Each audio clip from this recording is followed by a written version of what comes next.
Okay, good morning, everyone, and welcome to the second day of the July 16th, 17th, 2005 meeting of the California Fish and Game Commission Marine Resources Committee. Callers and those joining via Zoom have been placed on mute. When it's time for members of the public to engage in conversation about the agenda item, only two today, you'll receive instructions on how to indicate you would like to join us. I imagine Co-Chair Marie will be here any moment, but I thought we'd get going anyway with technical notes from Susan, followed by introductions. Thank you very much, and good morning, everyone. For those of you that are in the meeting room, please make sure if you have your computers on to mute them, and especially Zoom if you are connected to the webinar. If you're participating in the Zoom webinar and calling in by phone, please make sure your phone number and your Zoom webinar are linked. If you're logged into Zoom first and using the call me option, the linkage happens automatically. If you're unable to join using Zoom on your computer mobile device, you are welcome to join by phone, but please note that we have discovered that there is no way to raise your hand virtually. We've been saying that for a while, but we've just discovered it's actually not a function in our system. So we apologize. You'll need to communicate directly with staff, but you won't have a way to raise your hand. If you are having technical difficulties such as that with the meeting, contact the commission at FGC at fgc.ca.gov, or you can call a staff member at 916-902-9285. And please note that Zoom's chat feature is disabled other than to communicate with the host. And so I just want to welcome everyone to this meeting of the Marine Resources Committee. The committee is comprised of up to 2 commissioners who co-chair each meeting, and members are assigned by the commission annually. Our goal today is informed discussion that will guide future decision-making by the full commission. And we appreciate your cooperation to ensure a lively and comprehensive dialogue. We are operating under the Bagley-Keene Open Meeting Act, but it's important to note that the committee itself doesn't take and cannot take action independent of the full commission. Instead, the committee makes recommendations to the commission at its regularly scheduled meetings. These proceedings are being recorded. We post them to the commission website and our YouTube webpage for reference and archival purposes. That usually takes about 3 to 4 days after we get it scrubbed, cleaned up. So items may be heard in any order pursuant to the direction of the committee chair. And as a general rule, if you have a request for a regulation change, and as a general rule, those need to be referred to the full commission and go through their formal process, which is a petition form format. But at the committee's discretion, the committee may request that staff follow up on items of potential interest to the committee and possible recommendation to the commission. Unlike commission meetings, committee meetings are intended to operate informally to provide an opportunity for everyone to contribute to the discussion about agenda items. So if you would like to contribute to an agenda item, please follow these guidelines. Please raise your hand and wait to be recognized by the chair. Please share your name, and if you have an affiliation with an agency or group affiliation. Time is limited, so please be concise to give others time to speak. Generally, participants in the person are called on first, followed by participants joining by Zoom or phone. As a topic evolves, we encourage participants to continue contributing to the dialogue because it is intended to be a dialogue. If speaking during the general public comment agenda item at the end of today, the subject matter you present should not be related to any item on the current agenda because the public comment agenda item will be taken at the time the committee discusses that item. And so for today, since we have one core item, just want to note that we are focused first on the agenda topic about talking about how the department proposed evaluation framework petitions will work. After that, general public comment. I'm actually going to do it all as one. We're going to have the presentation of both, and then we'll do public comment for all of 9 at the same time. Okay, yes. And then followed by that is 10, which is going to be general public comment. And so if you have a petition specific comment, you want to talk about a specific petition, please hold it till we finish all of agenda item 9. Thank you, Eric. Please note that the nearest emergency exit is the stairs right over here, and those in the room, the restroom and a water bottle dispenser are down the hallway, away at the other end. So, and welcome, Co-Chair Marie. Samantha, and I would like to do introductions for commission and department leadership here today. Melissa Miller Henson is the commission's executive director. There is a big accident on the freeway and it's shut down right now, so she is standing still, but we hopes to be here when that clears. Kelsey Laird is here as our executive assistant. Caroline Newell is our Sea Grant State Fellow. Kimmy Rogers, our environmental scientist, is in the back of the room, and David Haug, our regulatory analyst, is supporting us by Zoom. For the Department of Fish and Wildlife, Assistant Chief Eric Cord, Marine Enforcement District of Law Enforcement Division is here. Dr. Craig Schumann, Regional Manager, Marine Region. Captain Denny Lenning from the Marine Enforcement District. Claire Wagner, Environmental Program Manager, Marine Habitat Conservation Program, Marine Region. Sarah Warden, Environmental Scientist from the Marine Protected Areas Project. And Rose Dodgen, Environmental Scientist, Marine Protected Areas Project. And welcome to our colleague from the California Ocean Protection Council, Dr. Stacy Lewis, Marine Protected Areas Network Program Manager.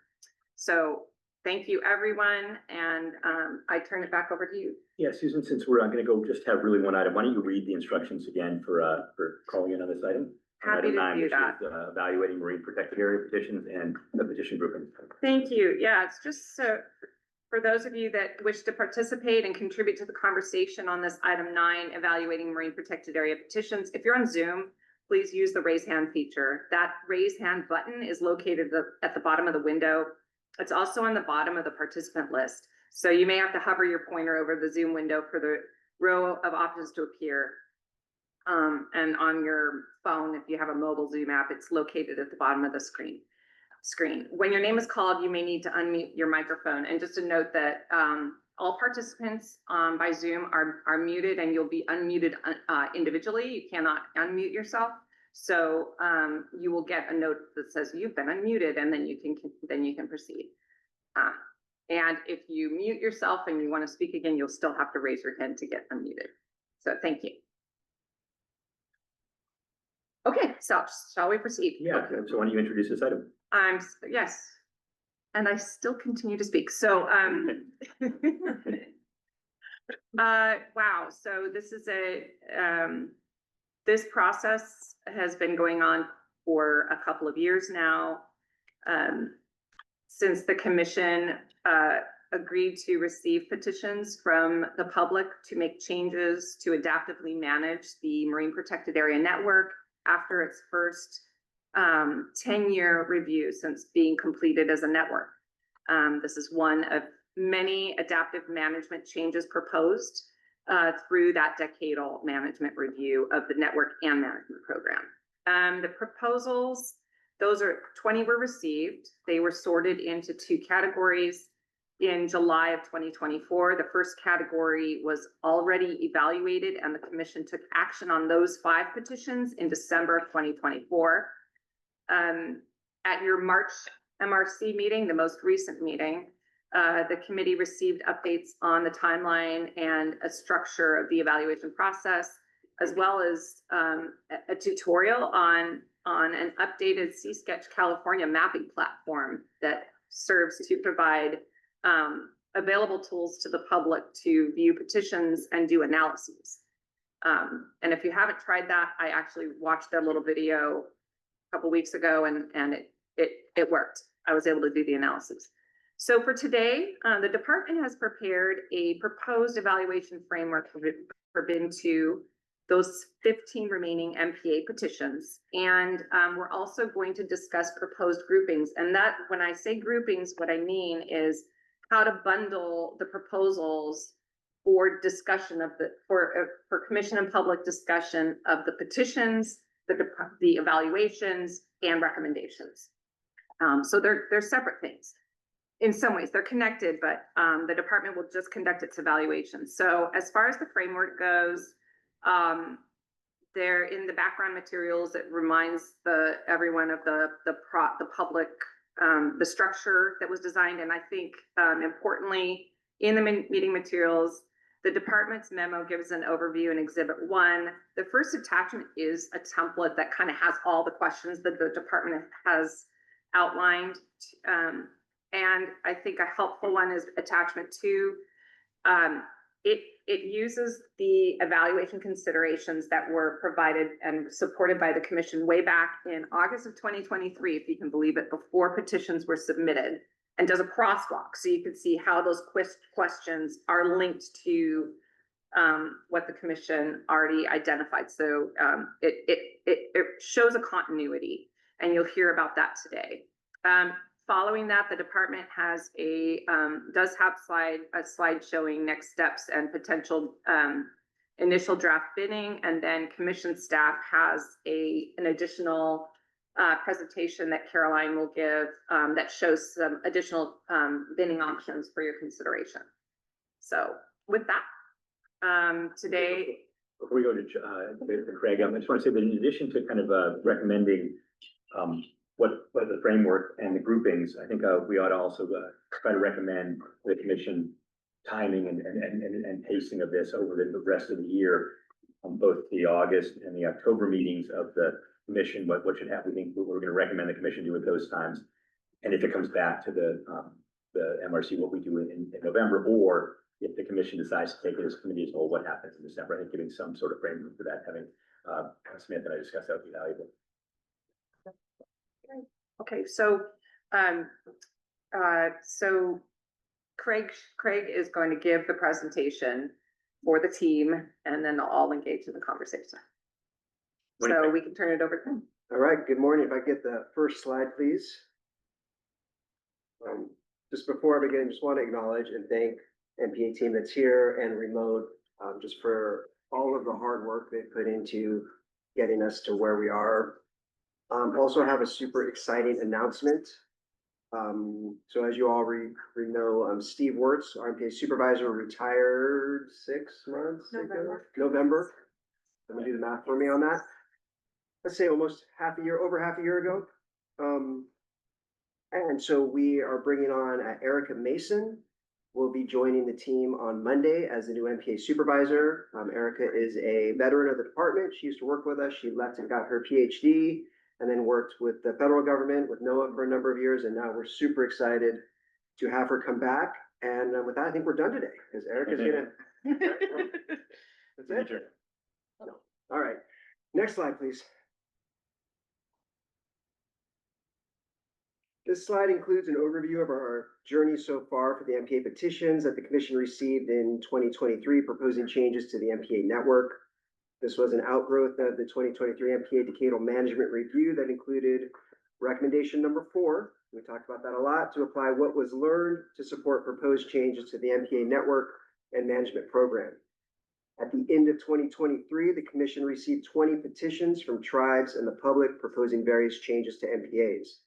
Since then, those petitions have been referred to the department to first develop an approach on how to evaluate the petitions, and then to evaluate them and develop recommendations for the commission's consideration.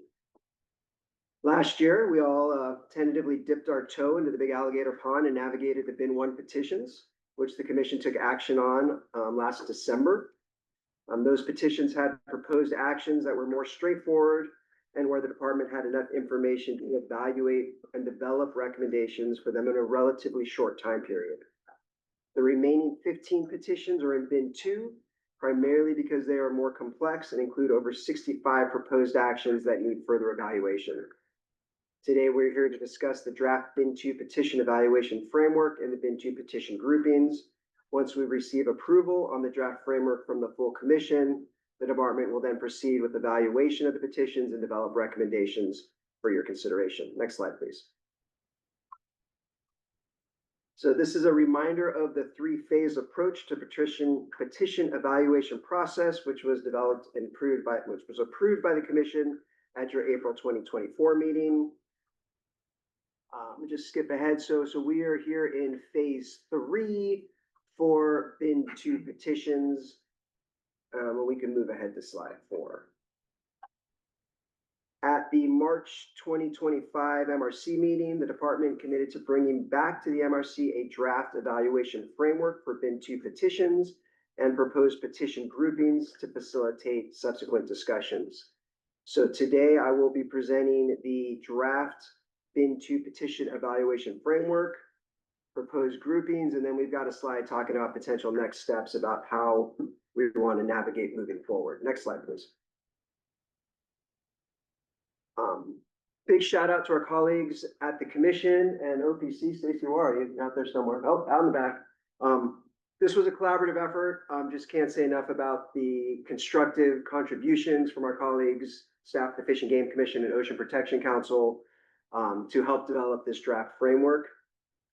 As you've seen in the meeting materials, the draft evaluation framework is based on guidance from the adaptive management framework outlined in Chapter 4 of the 2016 Master Plan for MPAs. As a reminder, that 2016 Master Plan for MPAs directs the department and commission to use the MLPA goals and mandates, MPA objectives, and design considerations as the primary basis for any action taken to make changes to the MPA network. The draft framework also draws from the decadal management review and the recommendations that came out of it, and on the guidance within the MPA regulation change petition framework that was approved by the commission. That's attachment 2, where we provided that crosswalk that Susan referenced earlier. This framework is intended to ensure the petitions are evaluated consistently with the MPA statutory and management mandates and communicate the information and any analyses used to inform the evaluation and develop the recommendations in a transparent manner. So we know that was a lot of concern coming into this, is how is the department going to evaluate the petitions? So we tried to be as open and as transparent as possible and are happy to answer any questions that come up through that today. Next slide, please. So this is a brief overview of the evaluation framework. And I will walk through each of these components briefly just to orient us for the discussion. Next slide, please. First section is simply a summary of the various aspects of the petition, including the petitioner's rationale. Again, this is just going to be a snapshot summary, so it's not going to include everything in here. And we're trying to give it a, when you see the evaluation, you've got the petition, and then our evaluation comes below it. Next slide, please. This will be the, let's call it the executive summary, draft recommendation and brief justification with the rationale for each petition, but it's going to be just the cliff notes, the highlights. The details will be in the full evaluation. Important to note that in some cases, these will be broken down into individual proposed petition actions, as some petitions include multiple actions that are really different from each other and need to be evaluated separately. Others may be combined. It's just going to depend on the nature of those actions within each petition. We will not be evaluating non-regulatory changes through this framework. We've talked about that before.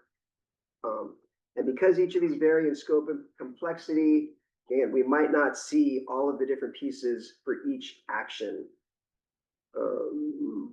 Let's move ahead to the next slide, please. The first step is petition grouping. And the purpose of this section is to identify if the petition was submitted or co-sponsored by a tribe, explicitly aims to advance tribal co-management and stewardship of the MPA network, and/or includes proposed actions explicitly related to tribes. The department has used this stage to group petitions into tribally focused petitions and other petitions. And again, we've taken a stab at that, those initial groupings. We'll talk about that later. A yes to any one of these will result in the petition being tribally focused. The department will recommend that the tribal committee discuss tribally focused petitions, but of course we'll defer to the MRC, tribal committee, and the commission. Important to note that we're recommending that all petitions go through the full evaluation framework. So we've received a lot of questions about what's going to happen with the tribal commission. So we're recommending all petitions go through the framework, but again, we'll defer to guidance from the MRC, tribal committee, and the commission on the appropriate pathway. And of course, at any point in the process, tribes can request formal or informal consultation with the department. Next slide, please. So section 4, this is where we get into the meat of it. So this is the main evaluation section. The questions in this section will help the department identify any information, management, or governance gaps and determine whether a proposed action aligns with department feasibility guidelines, science guidelines, DMR adaptive recommendations that highlight new needs for management, and so on. We'll flash each of those questions up here in a moment. At the beginning of slide 4, we'll include an evaluation narrative with the department's recommendations. So that's important. As you look at the framework, there's these little boxes that we're going to fill out, but we're also going to have this detailed narrative to explain how we've taken that information from each of those questions and then landed on our ultimate recommendation. It'll be a narrative for each action. It'll depend on the petition. So some of them will be by action, depending on the action. Some of them will be grouped depending on how they lump together. Again, every question will not necessarily apply to every petitioned action. So there may be some blanks or some NAs because they vary in scope and complexity. Next slide, please. So these are the questions of the evaluation framework. I can walk through these line by line if you all would like. Everyone's seen these and read these. Defer to. Yeah, all right, let's go through it. Yeah, I want to point one thing out that was a little confusing, and one of the exhibits had this in it, had a footnote explain what the 3 different columns were, and another one didn't, so it took a while for me to figure out what those were, so explaining why those are there might be useful as you do your description. Okay, so this for the 3 columns? Yeah. So the columns, and I had that question early on too, in an earlier draft. I read Maybe that's why that footnote landed there, but didn't land throughout. So 2023, so the name of the way the petitions are identified is 2023 number MPA. So it's 2023-16 MPA. And then the actions will then be listed as 1, 2, 3, 4, 5, 6, 7, 8, 9, 267. So there's 3 here, but it could go as many, It could go as many to the right. Exactly. And each action will be there. Exactly. So each one of these columns could be a potential action within a given petition. Or it might just have a single. It might just have a single column where we might have 1, 2, 3 bundled together. And it'll depend on the individual petition. Help people understand that. Yeah, no, perfect. Thank you. Thank you for the clarification. And that's our goal today, is to get clarity on what we're going to do. So first question, does the proposed change support the MPA network in meeting one or more of the MLPA goals and align with the MPA Master Plan Adaptive Management objectives? Question 2, does the proposed change advance adaptive management recommendations in the DMR? If not, does the proposed change address a current or emerging MPA management challenge? Question 3, does the proposed change have the potential to affect existing California Fish and Game Commission non-MPA regulations, permits, or leases? And some examples of these could be active kelp leases, aquaculture leases, experimental fishing permits, other things that may be out there that could be impacted by the proposed change. Does the proposed change have the potential to affect existing regulations, permits, leases, or management activities of any other agency or entity? So thinking about our colleagues with the National Marine Sanctuaries that have some actions proposed within their boundaries, or other management entities. Question 5, are there significant information gaps that need to be filled to inform the evaluation of the proposed change? As we move to the next slide, please, something to note, these are not weighted, and they're not in any particular order. I think we tried to order them just kind of based on our thinking of the master plan and the guidance, but we got a lot of questions of, well, how are you going to weight these different questions? We do not have a weighting scheme, and that's where the narrative is going to be really important. Question 6, are there significant management gaps that need to be filled to inform the evaluation of the proposed change? So an example of a management gap is, let's take the KRMP, for example, right? We're building the KRMP. Do we need to get some more clarity on that before we address petitions that may have a link to that? Is that management and data gaps? Well, data gaps, I believe, is a separate question. Information gaps is question 5 before that. Okay. 7, was the proposed change considered during the MLPA planning process or implementation of MPAs around the Northern Channel Islands? If so, is there new information available, changing conditions since the implementation phase, and/or information presented in the DMR that warrants reevaluation of the proposed change? And that could be an NA for a lot of them, for instance, right? It could be, right? So yeah, if it wasn't, then it would be, yeah, it'd be no, and then our NA, yeah.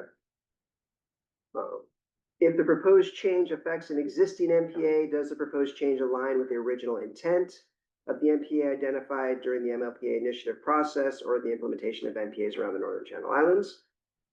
Next slide, please. Question 9, does the proposed change improve individual MPA or MPA network design so that it better aligns with or meets MPA science guidelines? Question 10, does the proposed change align with CDFW feasibility guidelines? If not, is there rationale for moving forward with the proposed change or an alternative that could meet the intent but better align with feasibility guidelines? Next slide, please. Coming down to the home stretch here, question 11. Does the proposed change maintain or improve enforceability of MPA regulations? 12, does the proposed change simplify regulatory language or enhance public understanding without changing the intent of the MPA? Question 13, does the proposed change maintain or enhance protection of marine resources?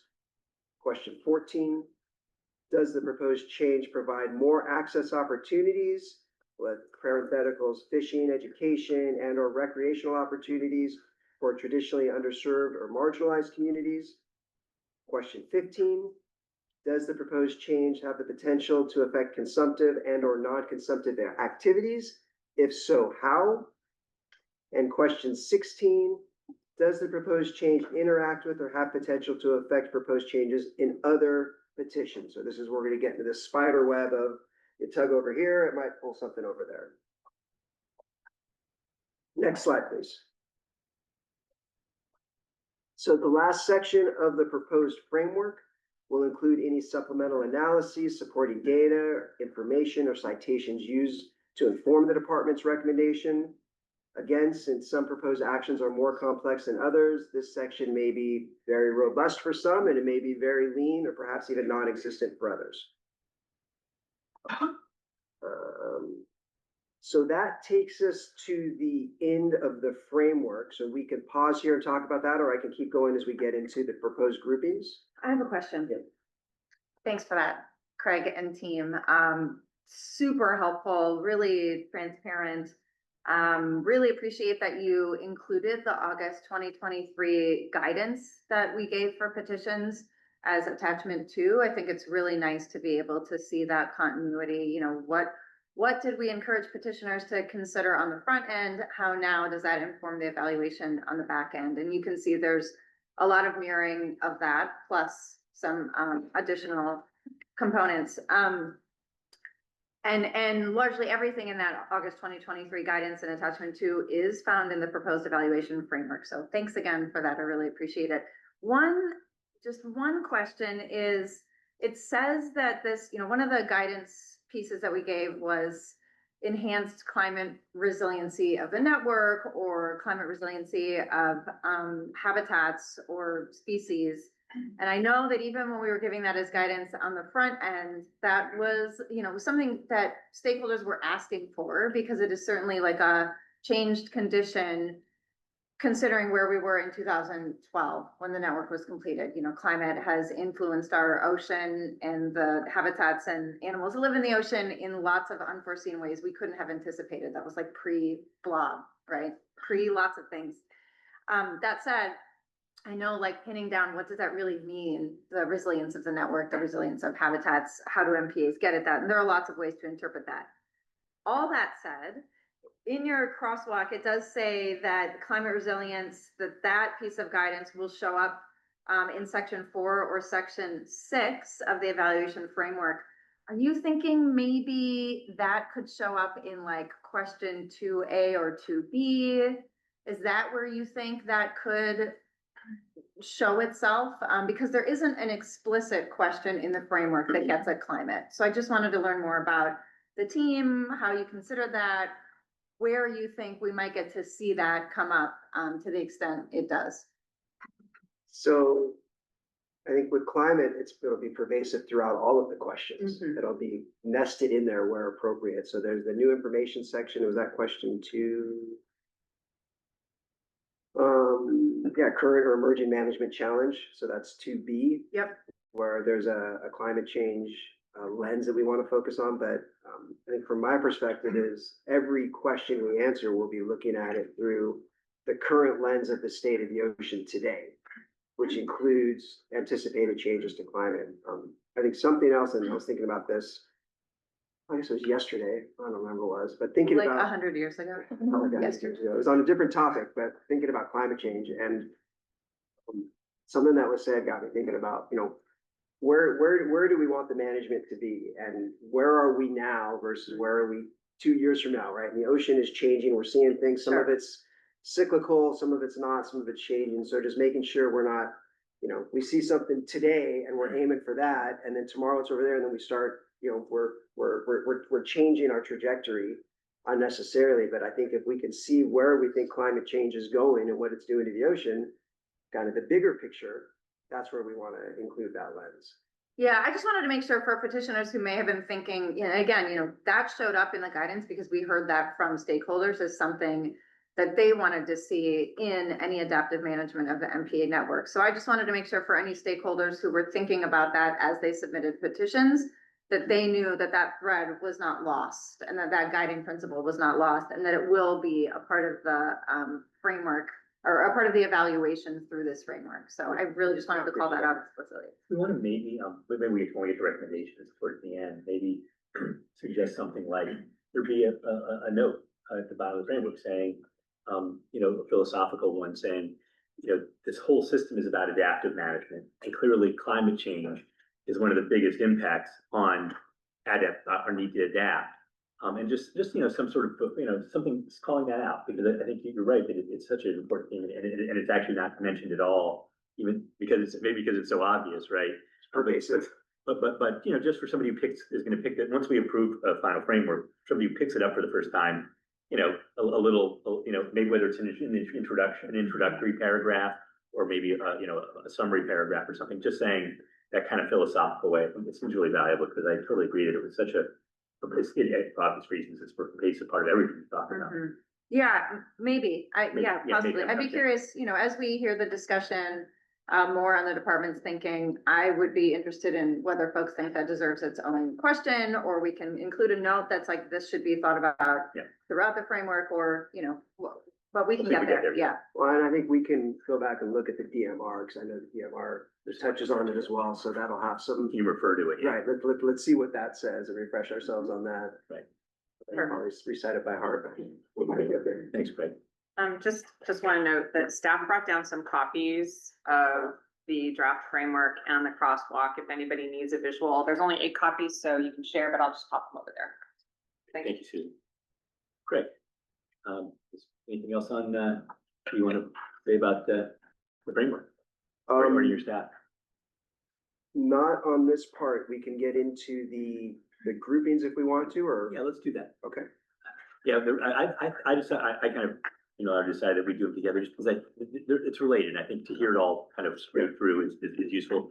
We can revisit it. Yeah. Well, and I think there's kind of 2 different phases of grouping. We've got kind of the department's proposed tribal and other, and then we've got the commission staff's proposed, how you're getting to hear them. So let's move into that next slide, please, which I believe is slide 16. So so we took a stab, again, not having gotten the blessing on these questions. We went out on a limb and decided to go ahead and try to answer them anyway, just for a thought exercise. So what we see here is using the questions of the evaluation framework, we identified 5 petitions as tribally focused. 4 of the 5 petitions address all of the 3 tribally focused questions.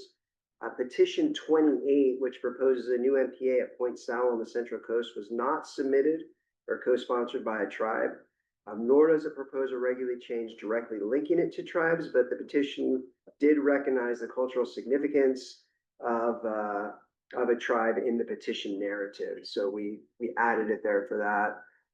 Again, that could be said for a lot of different petitions, but because it was explicitly listed in the petition, we threw it in here for discussion purposes. Next slide, please. So this slide shows the results of the tribally focused petitions and other petitions. And then when we get into actual other groupings, we can have a more robust discussion on, again, how we want to hear those. I know staff have some really good ideas on how we think just in terms of evaluation, presentation, discussion, and bringing people in. And so we could talk about that when we get there. Next slide, please. So where do we go from here? So back to Commissioner Sklar's point earlier. So we're here in July to discuss the evaluation proposed framework and groupings. We will then presumably bring this, a recommendation from the MRC to the full commission at some point.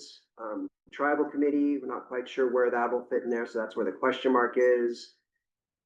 Once the department receives the green light on the evaluation framework, we will begin to evaluate the petitions in collaboration with our partners, staff at the commission and the Ocean Protection Council.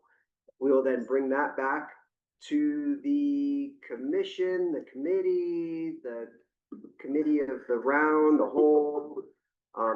Y'all let us know how you want us to bring that back. Next slide, please. As a reminder for everyone, story map, that's our go-to source of information. So thanks again to staff for keeping that updated, working out the bugs as they pop up. But this has proven to be a really useful tool, especially for me when I need to go find something. I go to story map and I can generally find it. So it's nice. If I can find it, anyone can. Next slide, please.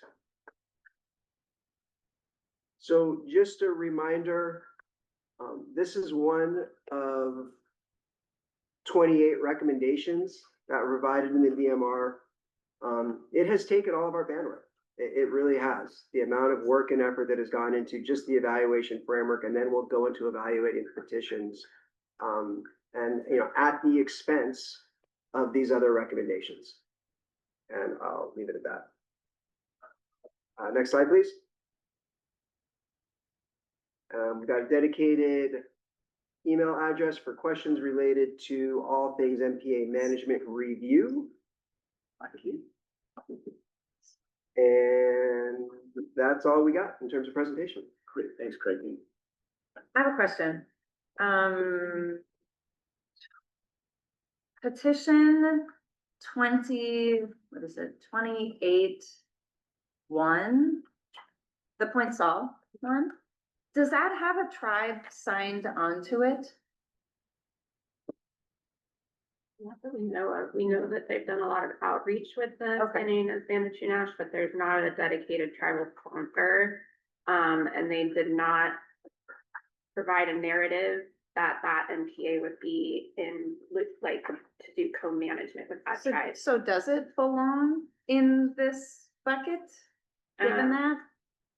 We could discuss that. Yeah, that's part of the discussion, yeah. Okay, So that's why I highlighted that in the narrative, because it did yeah, reference the importance of that area to the tribe, but I think that could be said for a lot of other petitions. It just wasn't, 1000%. referenced specifically or explicitly in the petition.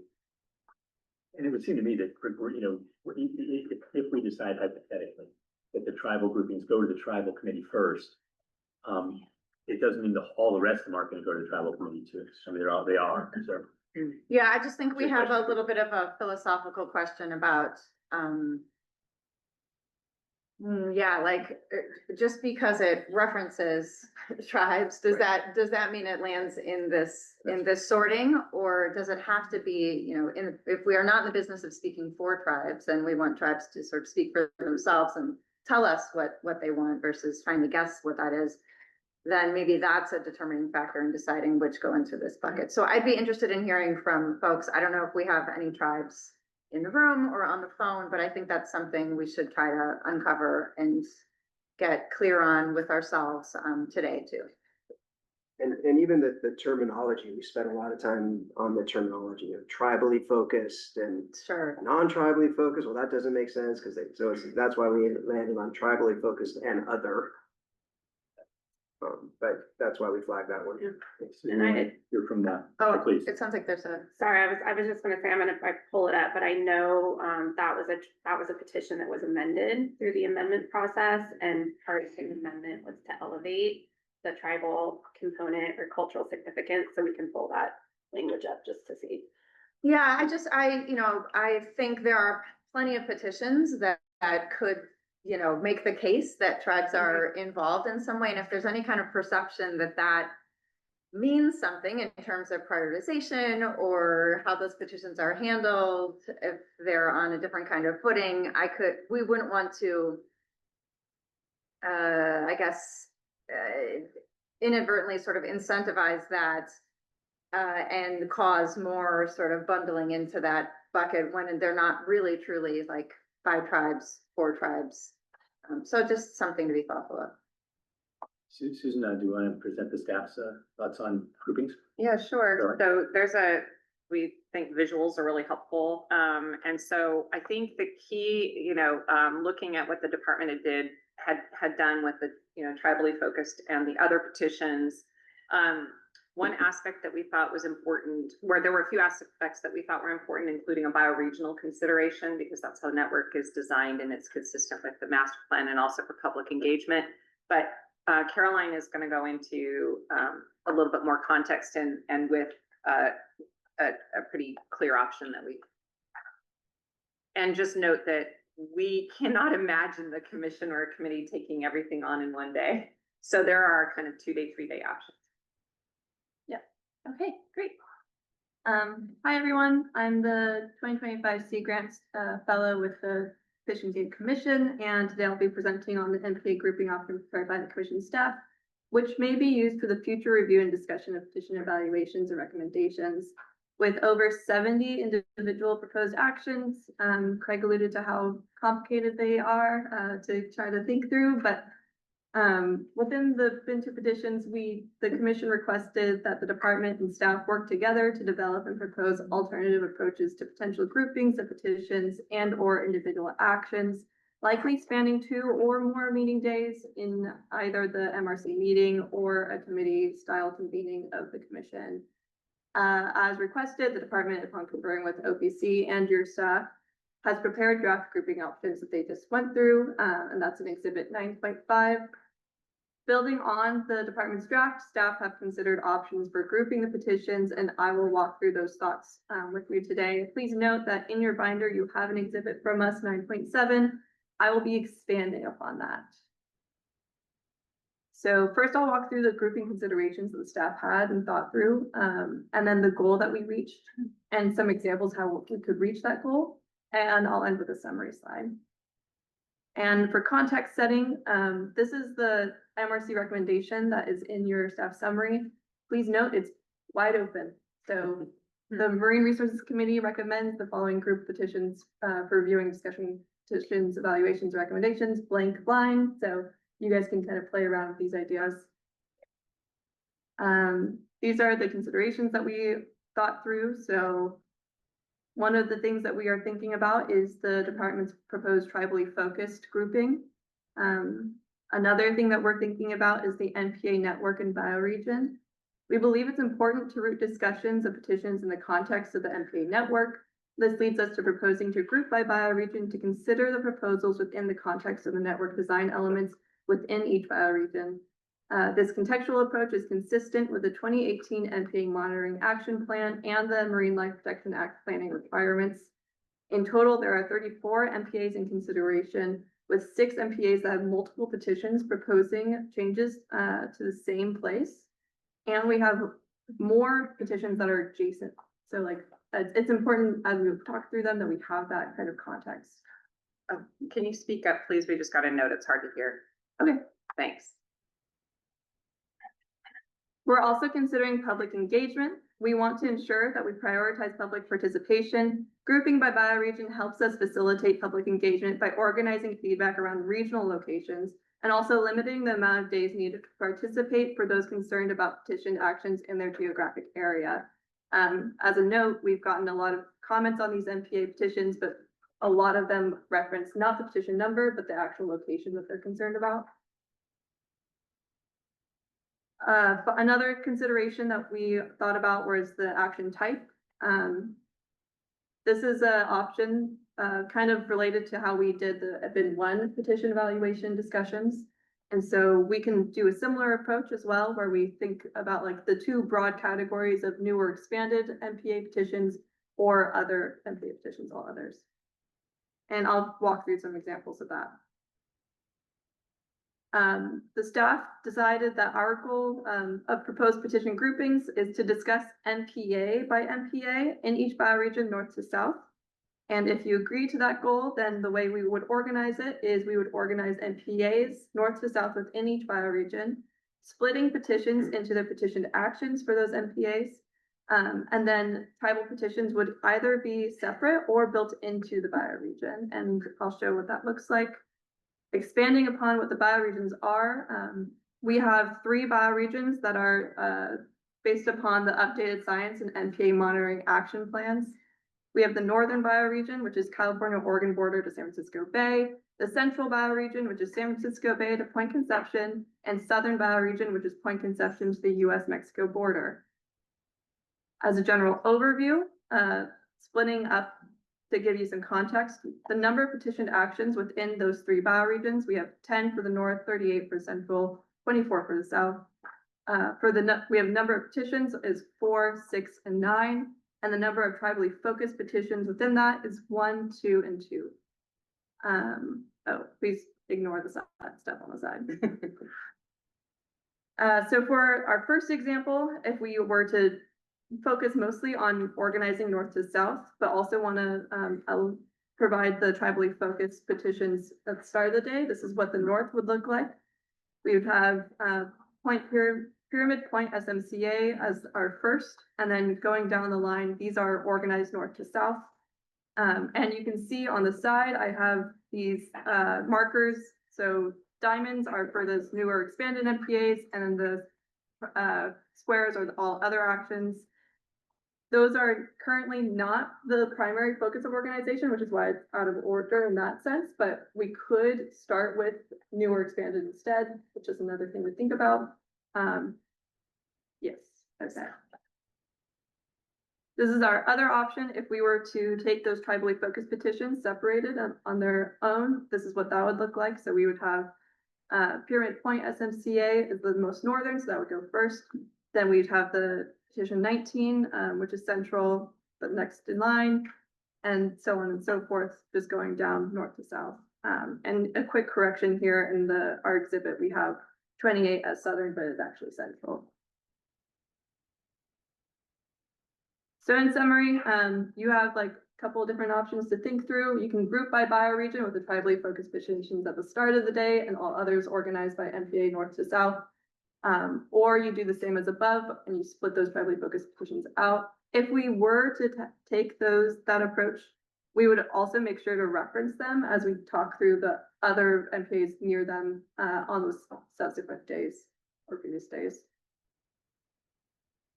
And so coming back to that recommendation, I hope that that's helpful to think through.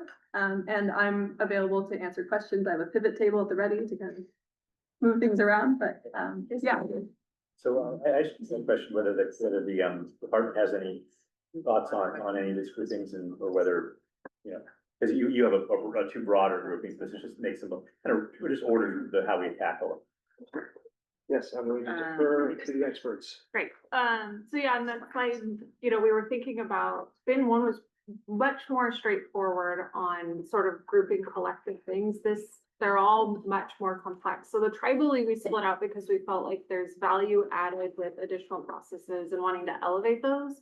For the other ones, it's tough without doing the evaluation, having, a strong recommendation for like, how can we discuss these, in a way that works for folks. So bioregion seems to, make sense, but the problem is when you split out the actions, you're now tracking 65 things versus 15. And so we're recommending keeping the petitions together. So that a petitioner could come, you know, on the day that their petition is, they know the petition. And, you know, we're anticipating that for some of the evaluations, the bioregion might not be relevant just based on how the analysis goes. And so I think that's why we didn't group it further, because, you know, we wanted to sort of have that evaluation in hand. And then we would recommend, you know, finalizing the groupings in a way that you're sort of pairing. There's some that are interconnected that we think make sense together. But then there's also that are going to be like more complex, and then others that'll be more bin one-y, so that you could balance your days. I think 5, 5, and 5 makes sense. And we, you know, can come up with what the other. The evaluation. Yeah. That's helpful. Yeah, please. Yeah, so this isn't reflected in, thank you for that presentation. There is a part of our binder that shows like what proposed days could look like. It's in the document called California Fish and Game Commission staff proposed grouping options for MPA petitions. It's just a proposal of what different days could look like, and I have some thoughts on that, but it is by bioregion. I'm gonna say I personally, I think the bioregion approach is important. You know, one of the reasons that we decided, you know, people have been wanting to propose petitions to us for years, and we said, please wait until the DMR, please wait to bring them all together so we could take a holistic approach, knowing, as you said earlier, you know, if we tug here, we pull here, and that this is a network, right? So in that spirit, I think something we do, especially in a bioregion, whatever it is likely to have an impact elsewhere in the bioregion. I also think in terms of people having expectations for what days they want to show up and give feedback, stakeholders, petitioners, other folks, it makes sense to know, like, okay, this is the day that we're going to talk about the, you know, North Central Coast petitions, and they're probably all going to be relevant to some extent. And so people having an expectation about when they show up, versus, you know, somebody, if we group it a different way, maybe those folks have to show up for other, I'll say like kelp petitions or something, even if they live in San Diego and they don't necessarily need to show up for that other day. So I think for me, doing it by bioregion, A, because of the network aspect of this, and B, for ease of stakeholders showing up for the day that matters to them, I think it's pretty important. I really like, yeah, this is the document that yes? I feel like we're jumping the gun way, and like in a lot of ways, because we haven't heard from the public yet, and. Well, this is the kind of stuff that I'd love to hear from the public. That's why I'm saying it now. Sure. Yeah, because those are the kinds of comments I want to hear. What do you think? Do you want to know that you're going to come and talk about the MPAs being proposed in Southern California, or, you know, so I would like to, this. It's more of a question than say this is how we should do it, right, is what you're saying. It's where I am right now, having read the materials and just watched the presentation. So, and it's the kind of feedback that would be helpful for me before we make a recommendation. So that's why I'm putting it out there. I don't know if you can scroll. I'm not sure. Whoever has this up. In any case, it sort of shows these tables. Yeah, it has like a table 1, table 2, table 3, this kind of thing. I think it's just, and again, this is just sort of like a straw proposal. This is just out there. This is what is being proposed. I think it's helpful to consider it this way. Now, do I think Pleasure Point probably can't be on a day with 8 other petitions? Probably, because I think a lot of people are going to want to show up and talk about that petition. But in terms of just thinking about like what could a day look like, and doing it by bioregions, to me, that makes a lot of sense. I would love to hear feedback from folks as they give comments on whether you agree or whether you think it makes sense to do it a different way. Yeah, and I would just add that I think that in the end, you know, we're going to be making a recommendation to the whole commission, and we're going to have this whole discussion again there about what the whole commission wants to do. In particular, since you brought it up, I think what you brought up before on the tribal thing is really important, that we not dictate what's tribal and what isn't. So since we're doing suggestions, my suggestion will be, and I would love to hear from the tribes that are involved in here today, is that we pass it. There's a tribal meeting in August, that we pass all of this along, the full presentation go to the tribal committee, and then we come back in October to discuss this and for the commission as a whole, that the chair of the tribal committee be able to present what the tribal community thinks we should do on that grouping, rather than us making any decision here. I think that's where it should come from. I'd love to hear whether how the tribes feel about that. Yeah, and I just want to be clear, I mean, with all due respect, I mean, agenda item 9B is about petition groupings. So this is what we're here to talk about today, is how do we want to group them by bioregion, or do we want to, after the tribal, like tribal, non-tribal, beyond that, do we want to also group them by bioregion? That is part of what we're here to talk about today. 100%. We're going to make our recommendation of what we think, but on the tribal thing specifically, especially given what you said already, which I agree with, is that I don't think we should be making a recommendation on what's tribal and what isn't today. I think we should be recommending that the tribal committee decide what is and what isn't, right? And in general, all I was commenting on, Commissioner Murray, was that, I understand you wanted to have it be really have a good discussion, question about it, so you laid out. Beyond the tribal piece, we're talking about the bioregion. I'm talking about the bioregion thing now too. I was just saying, it sounded like you were giving the answer of what your recommendation was, but no, you weren't. You were really just asking, laying out some framework of how you were thinking about it, because you wanted to get feedback, and that's all I was, because I felt like you already think this is what we should do, and we hadn't heard yet, so that's all I was saying. No, But that's not what you were the asking. comments would be very helpful if That's what I'm saying. they address that. Yeah, that's what I'm saying. I'm saying I understand now what you were Perfect. saying. May I just add one thing? I think when the department, so that's separate from how the department would organize its evaluation. They're just gonna do their evaluation petition by petition. And so this is like just more about Yes. how it's received and discussed. And Claire is right. There are some unique situations where some of them, they're the same concept across multiple areas, and they might have a recommendation that answers yes or no whole cloth, or it might be MPA by MPA. So I think with consideration that even if it's bioregional, there might be some exceptions that could be pulled out. And again, that could help with the balance. Yeah, which is why so right where I am now is my suggestion would be that we don't do any groupings other than ask the tribal committee whether they like the two, and then once we have all the evaluations, then we decide on the grouping thing. Because once we see the evaluations, I think we'll have a much better sense of how to group them. Or maybe we come up with a potential grouping system, but with the understanding that we're going to totally just make a final decision once we have all the evaluations. Because that's out of all that's what I was coming through. So let's get the evaluations done, because that all has to happen before we have our first discussion of it. And then once we have that, both the commission and this department staff come back and say, now that we've done the evaluations, this grouping makes sense. So, I mean, I'm now jumping again to what I was thinking we might want to just do at the end, but that's another thing we can hear from people on, whether they think that might be a good process at this point. So with that, any more questions? Are there any, I'd like to ask if there are any elected officials or tribal representatives here today, if they could identify themselves either in the room or online. Anyone in the room, please stand up. No? Anybody showing up online, raising their hand? Yeah. Okay, so with that, why don't we open up for discussion? Anybody in the room who'd like to speak to this, please come up to the table here. Once we fill the table, come up to the table if you'd like to. And then once we get 4 people who fill those seats speak, we'll wait next 4 up. If you'd like to speak, and that you need to come up now, please. Okay, so nobody else in the room wants to talk about this? He's surprised. Scared of Chris. Okay, one more person.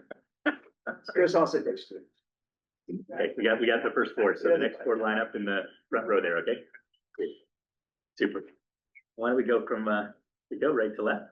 Would you please tell us your name, if you have an affiliation? Ginger Wallace. Oh, and I'm sorry. Can you hear So me? this is our microphone for everybody who's not in the room, the speaker on the table. So speak as loudly as you can towards that. Okay. Thank you. Thank you. Welcome. Thank you. It's a pleasure to be here. Ginger Wallace, Laguna Beach. I just wanted to add in your discussion about the tribal focus, because it's gone on, this process, it's shocking to think how long it's gone on when I hear it's been 2 or 3 years. But things evolve, and we received a letter from the Juaneño Achaman tribe in support of our Bluebelt petition. And I'm wondering how that fits in, because they did not endorse, I mean, they did not make up the petition. They did not, they were not part of the original petition. But here they are, with 2 weeks ago, a week ago, sending in a letter in support. So I'm wondering where you think this would fit in. I mean, would it be part of tribally focused, or because this isn't us saying that, this isn't the Blue Belt saying that's what they think. They are saying it, it's their letter. So what do you do with that? That It's a perfect question. Yeah. Great question. thank you. Yeah, Please. Mike being with the Laguna Blue Belt Coalition, it's so great to see everybody because we've been zooming in a lot. We're actually trying to save our carbon footprint in all this because it's a long ride. And to expand on what Ginger said about the Ashman Nation, we've had a long informal relationship through many of our events in Laguna Beach. They participate in the Kelp Festival, et cetera. So we've had a long, I guess, informal relation. This process allows us to start thinking about formalizing that a lot more. And as Ginger said, we were delighted to get a letter of support from the Ashman Nation. Relative to the evaluation, I would once again urge us to follow the science. The science is so important. I have a science background. I really do respect scientific data. And particularly the kelp coverage for climate resiliency. Kelp forests are so critical in addressing all of the climate issues, as well as resiliency for our MPA. So I think tracking that is really important. We should also look at the bioregional benefits and specifically what is the socioeconomic data for catch rates along the existing MPAs. We really don't have data on that. We support the fishing community. I grew up in a fishing family. And we consider our MPAs to be grow fish zones, not no fish zones. They're growing the fish for the regional fisheries. I also think that the bioregional groupings that Commissioner Murray suggested is a good idea to reduce the carbon footprint for traveling to the meetings. And we made an attempt at the evaluation questions to help staff. The DMR had 28 recommendations, so it wasn't just the questions that we saw, but we also had to dive into the actual recommendations. And we've assembled sort of a draft response based upon our local knowledge, and I have 6 copies for you on that. And I would invite you to come and see the benefit of all your work. When we travel to these MPAs, it's just remarkable, the difference. So I know you all work hard, and I think you all deserve to have a little fun and see the result of all your hard work. So thank you again for all your work. And let us know when you come to Laguna, and we'll take you out for a swim. Great, thank you, appreciate it. Thank you. Asia Hudson, Marine Conservation Analyst and Program Manager with Environmental Defense Center based in Santa Barbara. I don't know if I really have comments, more so as questions. And I believe they be more so on the framework side of it. And so I know you said that in your presentation and conversations we've had that the questions will not be, are not ranked or weighted. However, are there questions in there that depending on the answer, kind of automatically will disqualify a petition, like enforcement, like it just makes enforcement really difficult. And so, you know, that would disqualify that petition. Is there going to be anything like that for any of the questions? And I'm seeing you shaking your head, so, okay. Great, the microphone can't pick up head shakes. No, we don't have any like pre-filters of if it's this, then it's automatically in or out, right? That's because there's so much variability in all of this. So we'll look at we're, at least in my mind, really looking at the cost benefit analysis, right? Everything's going to be a trade-off. So if there's, I don't want to speak for enforcement, but if there's an enforcement challenge, but we see a great benefit, whether it's ecologically or to community members, whatever that benefit might be, then we'll have a discussion internally. It's like, well, does the benefit outweigh the additional enforcement challenges? And then that'll inform our recommendation. Okay, awesome, thank you. And then the second, yes, I believe it's the second question. For splitting these petitions up into bioregions, which I do think is a good idea, Commissioner Murray, that, to make ease of conversation, groupings, travel, carbon footprint and all the things, having those petitions grouped and, discussed, maybe not evaluated, but discussed by bioregion is super important. But as we've all been saying, this is a network, and so even while we evaluate by bio, or if we're talking about this in bioregion, will it be evaluated, like just making sure we say that it will be evaluated how it impacts the whole network, making these possible changes. Great. Yes, so the evaluation will be network-wide. And I think the bioregion piece is really looking at is the commission proposing to talk about them and discuss the department's recommendations. Right. And I should mention that, that in the end, we can't decide any of this. The whole commission's gonna have to decide this at our October meeting. And if the commission decides they want to do the committee hold, that may be one way to do it. Maybe if we do it at the MRC, then Commissioner Murray and I just agree on the bioregion thing and we do that. So we're not gonna know that for a bit. In terms of what we finally decide, all we can do today is make a recommendation to the full committee. Right. Full committee. The other piece just to keep in mind is, and I was thinking about it on the tribal side, is if and when we get to a regulatory package, we'll then have specific tribal outreach pursuant to our tribal consultation policy on regulations. And there'll be a whole nother round of public comments before the commission on the regulatory piece of implementing these recommendations. Including multiple meetings with the usual, Yeah. notice Three discussion. meeting process at least. Great questions. Thanks, Adrian. Chris. Yes, good morning. My name is Chris Voss and President of the Commercial Fishermen of Santa Barbara. And I want to make a comment about how first I'd like to congratulate the state of California for winning an international award that was talked about yesterday by the Ocean Protection Council representative, that we have created a phenomenal network of MPAs that must have reached some really incredible standards as it sits, because otherwise they wouldn't have just given us this fantastic award. So we all should feel very proud that we live in a state that's done a phenomenal job creating a network that is internationally recognized as stellar. That said, I have from the beginning of this been concerned about the dramatic expansion and creation of entirely new MPAs. And that is a category in and of itself with respect to how we address the challenges.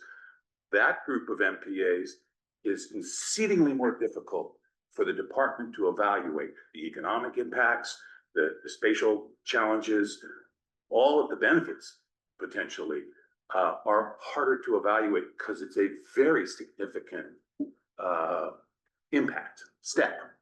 And some of us, probably very few people in the room, were part of the implementation process of the MPAs that we currently have. And that was a challenging dynamic for a lot of people in the state. It was done in a bunch of phases, huge financial investment, huge commitment on everyone's part to bring about this, achievement that we currently benefit from. And don't get me wrong, as a commercial fisherman, I have benefited profoundly from the effects the MPA network has had in contributing to the commercial fisheries. Okay. That said, We put that as a quote on the MP website. you can go ahead. That said, I constantly remind everybody that commercial fisheries are in trouble. We need the department to focus on dealing with the challenges commercial fishermen face. This process is distracting them from helping us to do the things that we need done. I have a tailing option that Joanna's working with us on, but she can't possibly bring that about in the near term. There's a lot of things that we could have the department doing right now that could benefit commercial fishers. And dramatically expanding existing MPAs and creating new ones isn't one of those things. And I would encourage the petitioners that have petitions like that right now to withdraw them, because this is the wrong time to be adding additional complexity to the survival of commercial fisheries in the state of California. This is the wrong time. We are under so much pressure from so many different directions that I think it would be wise, and there are those environmental organizations that didn't take on this challenge of petitioning for additional spatial closures for commercial fisheries. So in categorizing them, let's put the hardest ones in a single category, recognizing the complexity and challenges associated with that. Let the full commission allow me to speak to that issue in front of the full commission and let them consider it rather than in. You'll have that opportunity in October for sure. I appreciate that. Or August or October, depending on what we decide.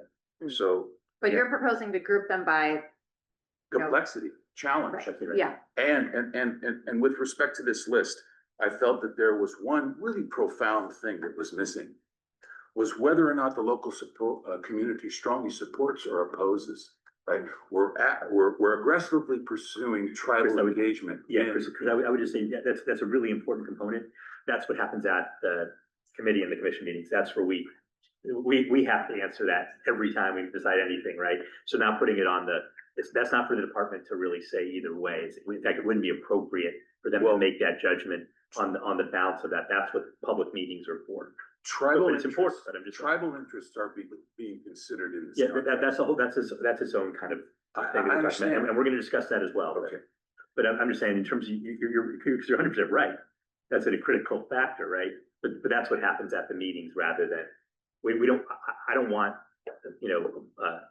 staff people at the department deciding that for us, or even saying what their opinion is on the preponderance of public opinion. That's really for us to do. I think.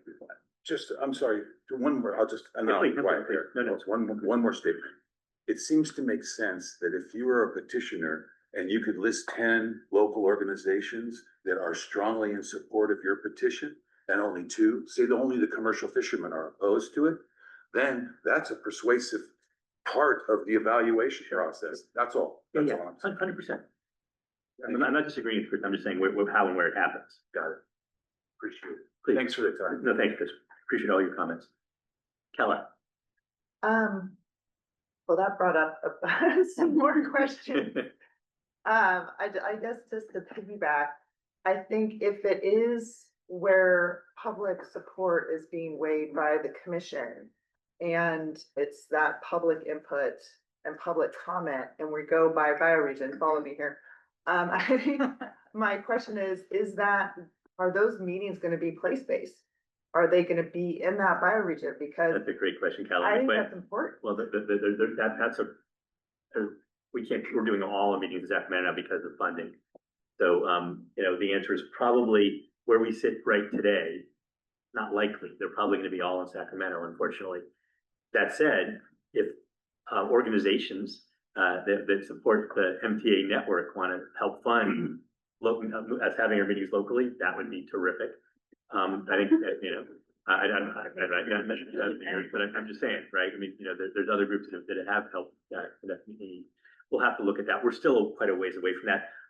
I hope that by the time we get there, sometime early next year, when the meetings start to happen, that the budget situation is improved and maybe the governor allows us to start having meetings outside here. Because obviously, if we do bioregions, we should have them in the bioregion. But that's out of our control now. We don't really know. And good news is it's not for a bit, so maybe things improve by then. Yeah, I just think that's important for the people that are, living and Yeah. working are going to be affected. We're trying to make it as easy as possible, or at least educate people 100%. on the process. And that in and of itself is pretty difficult. It's onerous for people to Yeah, participate in I this disagree with that. process. So, it would be wonderful, yeah. and then Well, listen, and I think we, as commissioners can work to try to make that happen too. And so, yeah, I mean, I think that, there's things we can do behind the scenes to try to, yeah. I just, I don't think, I don't have to agree with Samantha says to know that we're both 100% would want that. And I just want to say, I I'm glad you said support it. looking at bioregion. And just quickly, for the CDFW team, like amazing work putting this together, like really appreciate the transparency and the complexity of the analysis and setting up the framework. So just really appreciate all the work you guys put into it. Thanks, Scott. Let's go. Thank you. Hi, I'm Donna Kalis from Dana Sport Fishing and Whale Watching. I just want to make a couple comments, about the bioregion. So I would say that I would support the bioregion meetings. But if they're all gonna be here, then I might support what Chris said, that we deal with all the expanded and the new, because if they're all gonna be here, then you don't really need to worry about the bioregions because we all have to travel up here. So, and you know, the expanded and the new MPAs being proposed are gonna be highly controversial and they're gonna take a lot of time. So, those are some things to think about. So if we are gonna have meetings in the regional areas, then bioregion for sure. As part of the framework, question 4, I think has to talk about fishing organizations as well and how it impacts the fishing organizations. And number 15 as well should talk about that. We have a lot of fishing organizations that are affected. And I think that we should talk about that, and coastal fishing communities as well. And then the DMR, you know, it was a 10-year review, a very young network. And I think that it talked about its success, and it's super concerning to me about all of the expanded, the new MPAs being proposed. So I would just like remind everybody kind of what Chris said, you guys got a huge, people love the network and they're so supportive of it. And from my region, like we don't have a lot of, it's hard for me, the research and monitoring wasn't really there. So I always fight for more research and monitoring before we do anything. So stick to the science. And I would just really, the DMR has a lot of pillars. We really need to consider those. So thank you. Thanks to the department for doing the framework. It's hard for me to support the framework though, because I don't support any expansion or new MPAs. So kind of like what Samantha was saying yesterday, you can't really support something that shows maybe a whale take or something or that, you know, so it's really hard for me to support a framework that may support a new MPA or expanded MPA. So kind of on the fence, but thank you so much. Just briefly, I think one of the options that we did highlight was that there's an option of doing bioregion and grouping by complexity. So for example, there's one, if we look at new or expanded proposals, there's 1 in the northern bioregion, 5 in the central bioregion, and 5 in the south that are proposed. So it might help distribute some of that conversation. That's a good point. Thanks. Good point, Susan. Thank you. Please, Thanks, welcome. Thanks, Donna. Thanks. Hi, good morning. Thank you, commissioners, for the chance to speak today and just to have the opportunity I'm sorry, for, can you identify yourself and if you're with an organization? oh, I'm sorry, Tony Bango, CCA, California. Thank you. But just the fact that we can all sit here at the same table and have these open and candid and sometimes awkward conversations with you, we're very grateful for that opportunity. Also, thank you to the department. Myself, our executive director, being part of the Sandbass working group, we're underway, making way, and we're very excited to have our STAR tournament be a small portion of that data collection. So we're very excited for that. Just a few comments and a question regarding question 13 in the framework. You know, clearly this is such a tumultuous task. And we just really encourage the entire commission, not just the MRC, to be looking and working on these petitions together. And with such a all-consuming process and resources that need to be focused to ensure clarity and guidelines throughout this draft evaluation process, clarifying the distinction between the MLPA and OBC's 30 by 30 process definitely ensures public trust as we go through this. You know, we continue to thank you for your time and your commitment to this transparent, science-led process. But leading up to one of my questions, specifically regarding question 13, it is, does the proposed change maintain or enhance protection of marine resources? Without a comprehensive study of the MPAs as an ecosystem and just looking at the comparison within the MPA, outside the MPA, how do you even begin to narrow the scope and answer that question? Are you comparing the NPAs as a network or to adjacent areas? Thank you, Anna. What's that? Probably both, all of the above, but I think in terms of, does it? Yeah, if it's enhance, what is it, proposed change, maintain or enhance protection, so is it allowing more extraction or less extraction? Because the tool for protection under the MLPA is fishing. And we've had a lot of discussions about, whether that's the right tool or not, but that's what the MLPA, or that it's restrictions on fishing. And so I think for this one, it's should be pretty simple.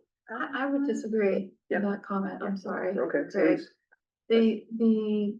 We actually obtained, I should say, at the time I was with the Natural Resources Agency, and we obtained an opinion from the Attorney General's office, and they were very clear that the Marine Life Protection Act and the Marine Managed Areas Improvement Act specifically give the commission the authority to regulate any human activity within MPAs that would have an adverse impact on the purpose for which that MPA is established. Which is why we have some MPAs You have some with special restrictions on things like sand nourishment or et cetera. So it's not just fishing. I mean, that obviously is a big part of it. That's a direct impact on the natural resources, the specific extraction. But there are other human activities that the commission has the authority to regulate if they will have a negative impact on that MPA and the resources being. I just wanted to clarify. No, thank you, I stand corrected, yes. Susan? Yeah, in addition, the master plan framework, the design of the network for those that were designed to meet habitat, there's science that was used to design the network, habitat representation guidelines by size, habitat replication within a bioregion, and the science team developed a structure for evaluating what those take allowances are, where if it was still a high level of protection, even though some things were taken that wouldn't be benefit from the marine protected area, those were included. And so it may make, ask a different question, like it may change it from a very high to a high level of protection, or from a high level of protection to a lower than high level of protection. And that would be compromising its, it wouldn't no longer be included in the evaluation for network connectivity, as an example. Mhm. Yeah, it just seemed like a very broad. It's a great question to clarify how the department will be treating it. So what kind of information you expect? Yeah, thank you for that. Thank you Thank you. for the responses. Good discussion. Yes, please. Good morning, commissioners and staff. My name is Anthony Jimenez Tostado, and I'm a political science student at UCLA. I grew up in Salinas, which is about half an hour from the Monterey Bay. And so I've always seen the value of protecting marine life and visiting the aquarium and all of that, and all the joy that it brings. Currently, I'm interning here with Environment California over the summer, and I've been working on the Protect Our Oceans campaign. And so I just wanted to share some comments related to that. But firstly, I want to thank the Department of Fish and Wildlife staff for their continued work on setting the protection criteria and the clarification on the permits, as well as the committee here today for its transparency. And it's great to have this conversation, as some have echoed. I want to highlight that Environment California has submitted petitions alongside ASU that have the backings of dozens of top marine scientists and thousands of Californians. And with that, I also want to echo the previous sentiment that, we should consider public support, whether it be in the hearings, whether it be in this framework, because I think that's really important to know, like, who backs things and who doesn't, and kind of have that qualitative experience as well, not just the purely scientific quantitative approach, right? In addition, I want to say that the Marine Life Protection Act requires the adaptive management to address change in coastal waters that necessitate action. And I want to highlight that there have been changes like that necessitate that action, according to the Marine Life Protection Act. Just recently, marine heat waves are getting more severe. And as spoken about a little bit yesterday, kelp forest habitat is extremely endangered and almost completely gone. And so it's very important to really get this going, make sure that the framework is working for these timely developments, in climate change, in just the impacts on marine life. So it's important that there's an adaptive management process, is what I'm saying. And I think strengthening the MPA network would be a great part of that. And with that, we can protect marine life, sea otters, sea turtles, and, you know, have a more sustainable future. So with that said, thank you again for all your work on this. Thank you for having the conversations, and glad that I could be a part of it. Okay, thank you, appreciate it. Before we start the next group of people here, I think I want to take some of the person online. We often make the people online wait until the very end. There's no reason for that. So can you call the one, I think there's only one person online. Blake Herman, go ahead and unmute. There we go. Welcome, Blake. Oh, can you hear me? Yes, we can. Please go ahead. Hi, Blake Herman, petitioner, petition 15 in the process. Regarding kind of like the bioregion approach, I mean, obviously, I'm pretty supportive of that. Looking just at all the petitions at a glance, there's only really 2 petitions that expand across multiple bioregions. So maybe those can kind of be separated, like Commissioner Murray and others have kind of brought up, as maybe separating those out. But kind of besides how the days that these petitions will be talked about, I'm really curious regarding the framework questions itself, namely, obviously question 1 talks about the MMP objectives. There's been a lot of conversations just recently in this meeting about, you know, take allowances and the levels of protection frameworks and, you know, what already exists in the master plan for how a process like this should be going and what needs to be considered, what maybe doesn't need to be considered. And really in that framework, there's just that one question touching on the objectives and nothing really looking at the level of protection framework, the connectivity, you know, how you could still possibly allow take from areas, but still maintain a high level of protection and connectivity, you know, things like that compared to other allowances that might remove connectivity and, you know, so forth. I think that's a pretty important thing to consider in a process like this. And while fishing isn't all that MPAs are for, it's definitely a large part of it. And I think those frameworks can only help something like this, not hurt it. So I'm just curious what we could possibly do to involve those or see how much they might already be involved behind the scenes and not necessarily as a direct question in this framework. If you want to address that or anybody? Sure, I think to me, and I don't look to staff, but you know, question 9 talks about MPA science guidelines. And that's really where all of that gets wrapped in terms of connectivity, LOP. Also want to highlight those guidelines are 15, 16, 18 years old now. And so, you know, we will certainly look at them, but, you know, just adding note of caution, you know, how much weight we give those old guidelines, you know, just something we'll want to think about and just make sure we apply like the climate change lens, right? Like, should those design guidelines be different because of where we are with climate change? That's not something we're going to be able to answer now, but a question we might raise, say, hey, if we really want to do this, let's revisit these guidelines under the climate change lens. Later. Yeah, yes. Depending on what the plan. Well, we're not, evaluation. yeah. When we do MLPA. Right. 1.6.0. There you go.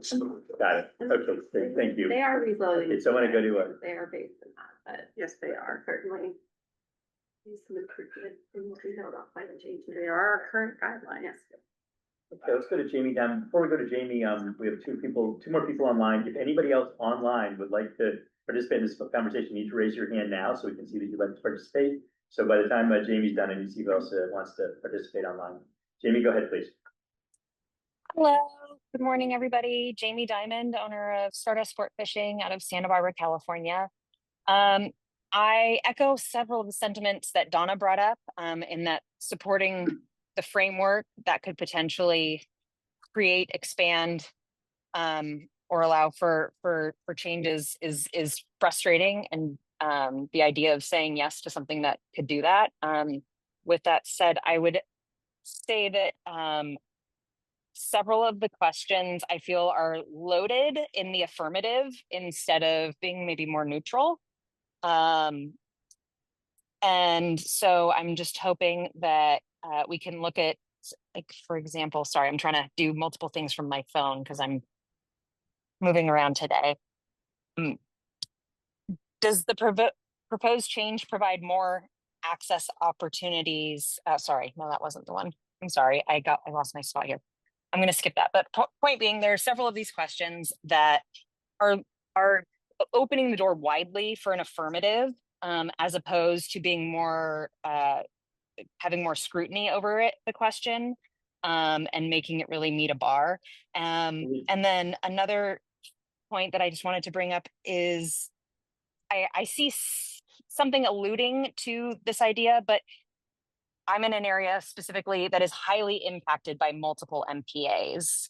And so I'm struggling to see if there's any one question in particular that highlights, is this area already highly impacted, highly regulated, highly protected? Like specifically calling out those regions that are more impacted than others. I do support going through by bioregion, or at least geographic region from north to south. I think that makes sense. If you can hold it in the areas, wonderful. That's even better for public participation.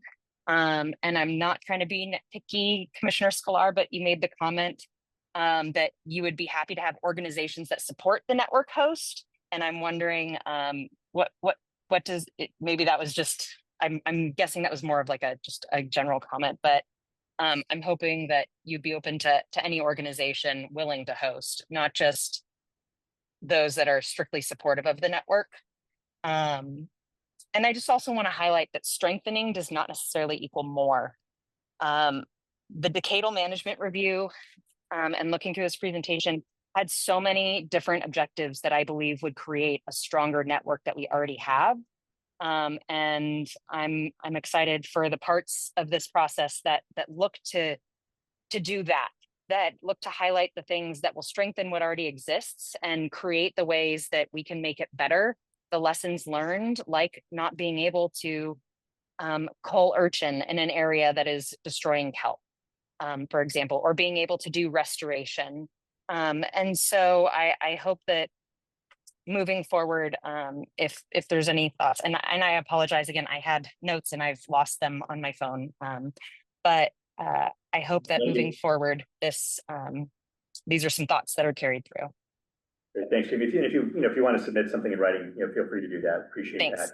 Sorry. Chris, please. Good morning, commissioners. Appreciate your time this morning. My name is Chris Martinelli. I'm a resident in Bolinas, where the Duxbury Reef Preserve is.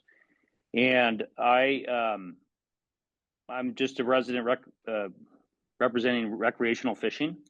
And I have a couple questions here, and I apologize if some of these have already been answered because I'm at work trying to listen the best I can. But I want to know, I appreciate that you're going to include public comment and try to get the communities affected involved. And my question is that looking at a lot of these petitions, I don't believe that was the case. And are you looking at that same engagement with the applications of these petitions? And I ask that because I think that, I'm just finding out about this now, and it sounds like it's been a 2-year process. I'm within walking distance of this particular petition, and just finding out now is kind of alarming.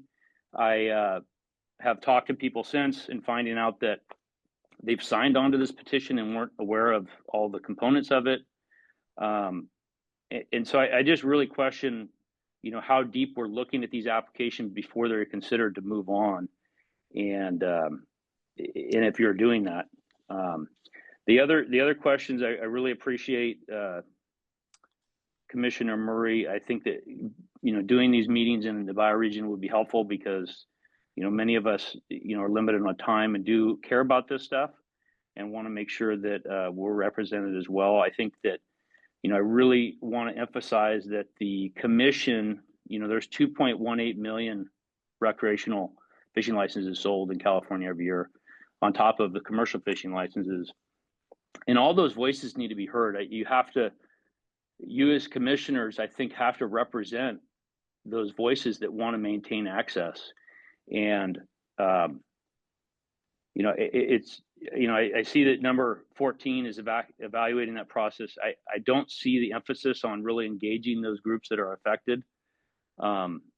But I do see some questions, so I appreciate that. But I really want to make sure that we are including these recreational groups. I mean, that's why I appreciate and I do support protecting these environments. But it is hard to, collaborate with groups that are really wanting to eliminate our existence. The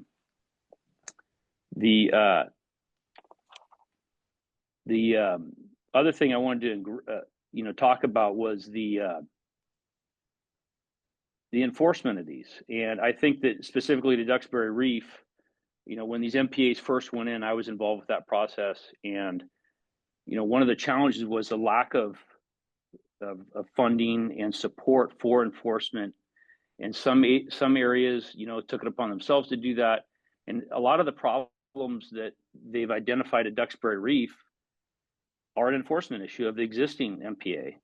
And I don't think expanding it is a problem, or I don't think expanding it is a solution to this problem. I think that the enforcement. What's that? You're getting a specific, application, and we're not talking about today. We're talking about the framework. So if you're saying that you want to make sure that enforcement is considered in these, I think we've already answered that's absolutely the case. Well, yeah, I'm really alluding to the fact that it was never addressed from the beginning. So by expanding these, when I say enforcement, I say the revenue to help support. And what I'm getting at is these 2.18 million, recreational fishing licenses holders. You heard from commercial interests.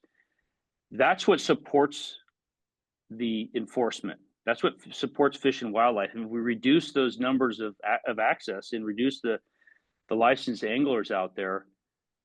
We're limiting that number of revenue to help with enforcement. So I just want that to be a consideration, and really want to make sure that the local groups are part of this. We're not an organized group. These are well-funded, organizations and agencies that are pushing these forward, and it's very hard to have our voice. We can't compete, and to have our voice heard about the interests of recreational fishing. And it's the most basic form of collecting fish for your dinner table.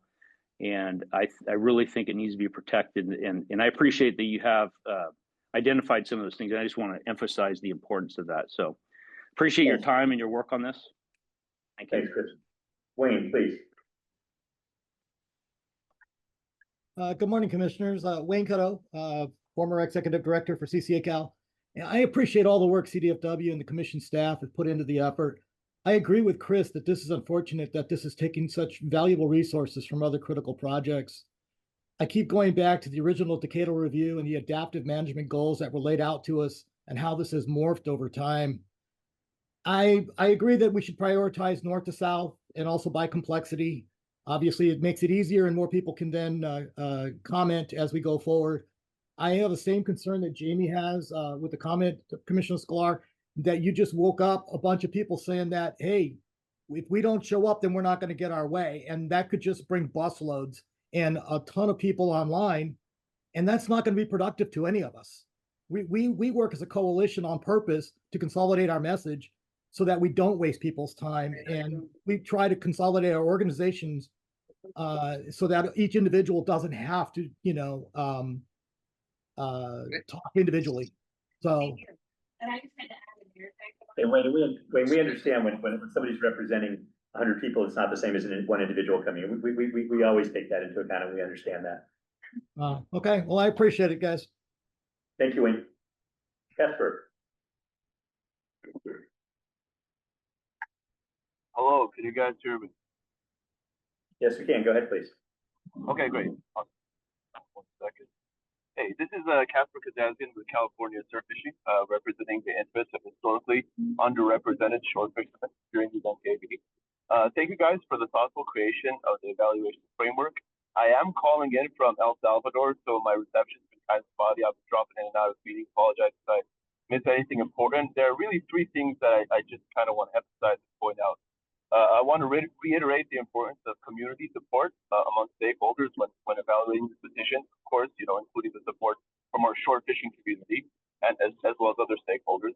I also want to emphasize the importance of equitable access, not just access, when evaluating these petitions. As a reminder, equitable access is in alignment with DMR recommendations 7 and 9. And then third, as MPA scientists have heard many things over the last 15 years, I recommend the use of updated MPA science guidelines to supplement the MPA science guidelines that were established 15 years ago. Update science takes into account recent unprecedented changes in our ocean environment, which is important. So those are the three things that I think are important. I don't want to get lost in the shuffle. And overall, as a hardcore fisherman, I fish 3 or 4 times a week. I guide along our coast. I want more fish in the ocean, right? All fishermen want more fish in the ocean. And smart conservation and MPA policy is a big piece of that. Thank you.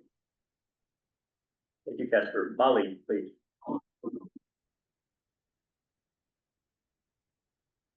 Hi there, my name is Molly Lunabus, and I'm also calling from Bolinas and Marin County in regards to the EAC petition to reclassify Duxbury Reef to a marine reserve area, and thank you for taking my call.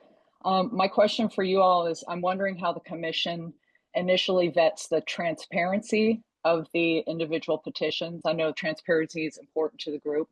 So how do they vet the transparency of the individual petitions, which could, I would imagine, really influence the groupings during the evaluative process?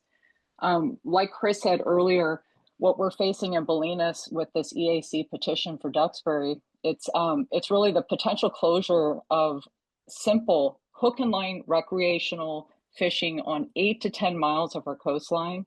This would, essentially end a sustainable practice that, according to my research, it spans nearly 3,000 years, beginning with the coastal Miwoks doing the same practice of hook and line, poke pole, simple, primitive, accessible practice of recreational fishing.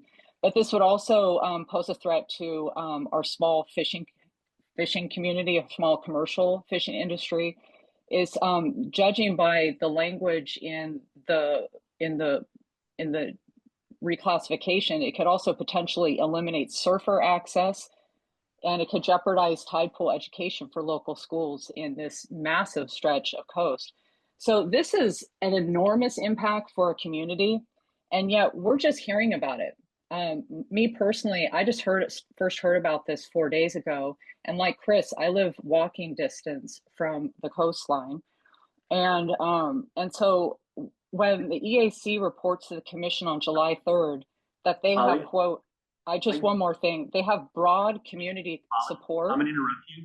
You're talking about a petition, and we're just want to hear about the framework and the groupings. That's all we're going to talk about today. So thank you. And it's just really about the transparency, because this hasn't been transparent. And if the number of petitions and letters they get doesn't reflect the community outlook, I just wonder, that I would imagine is going to influence the groupings. And how does the commission initially vet the transparency before they initiate that grouping evaluation? Thank you so much for your time, and I really appreciate all you guys' hard work. Thanks, Molly. Sean, please. Good morning, commissioners and commission and department staff. Sean Hastings with NOAA's Channel Islands National Marine Sanctuary, here to voice support for the proposed evaluation framework. Sanctuary staff have reviewed this. We find it very thoughtful, very helpful. As noted, there are several petitions within national marine sanctuaries up and down the California coast, within state waters, and then one petition within the federal waters of the Channel Islands National Marine Sanctuary.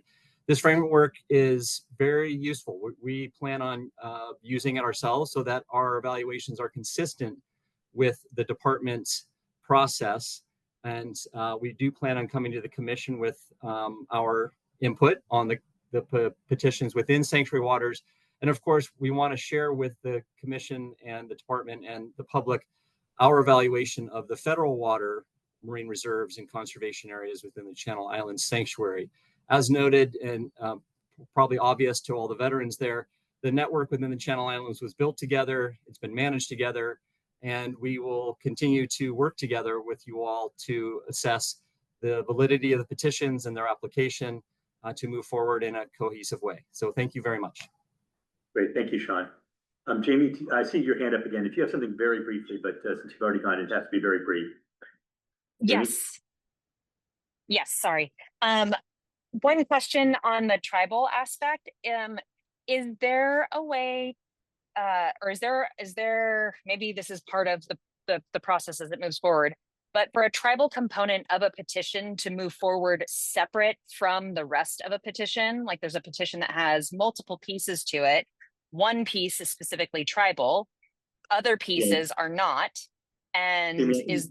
I think it depends. That's why we'll get to the discussion in a little bit, but my information is let's get the evaluations all done and then we can see how to piece it all out. But it's going to depend on the individual one. And we don't really know the answer to that until we do the evaluations, I don't think. Okay, thank you. And then, of course, we want the tribal committee, the tribal community to decide what they think is important to them, not us doing that for them. Okay, that's everybody online. So we'll back to the table here, please. Hi, my name is Zoe Collins. I'm with an organization called Heal the Bay in Greater Los Angeles. Our team is really grateful for the time and thoughtfulness that you all have taken to create a framework for the petitions and the transparency that you've all had and giving to stakeholders regarding how these petitions are going to be evaluated.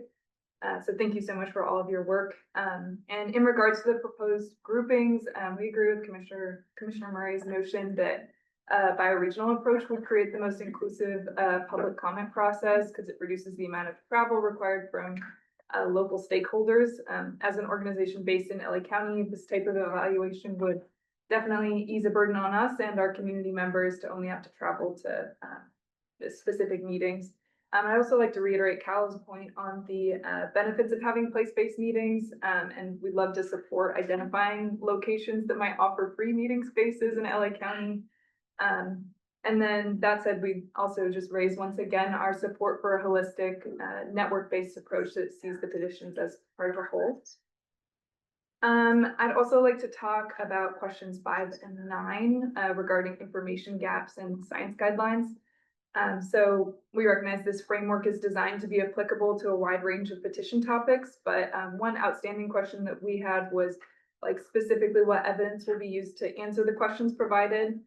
You know, the term best available science might seem overused at this point, but we just reiterate that peer-reviewed science literature must remain at the heart of this process. And we're very supportive of these questions because they prompt evaluation of the literature cited in the petition and ideally literature review outside of what's directly referenced. And while the burden of evidence is placed on the petitioners, it can be easy to sort of cherry pick evidence in support of those claims, and we hope to see a holistic body of scientific literature referenced in the final evaluation recommendations.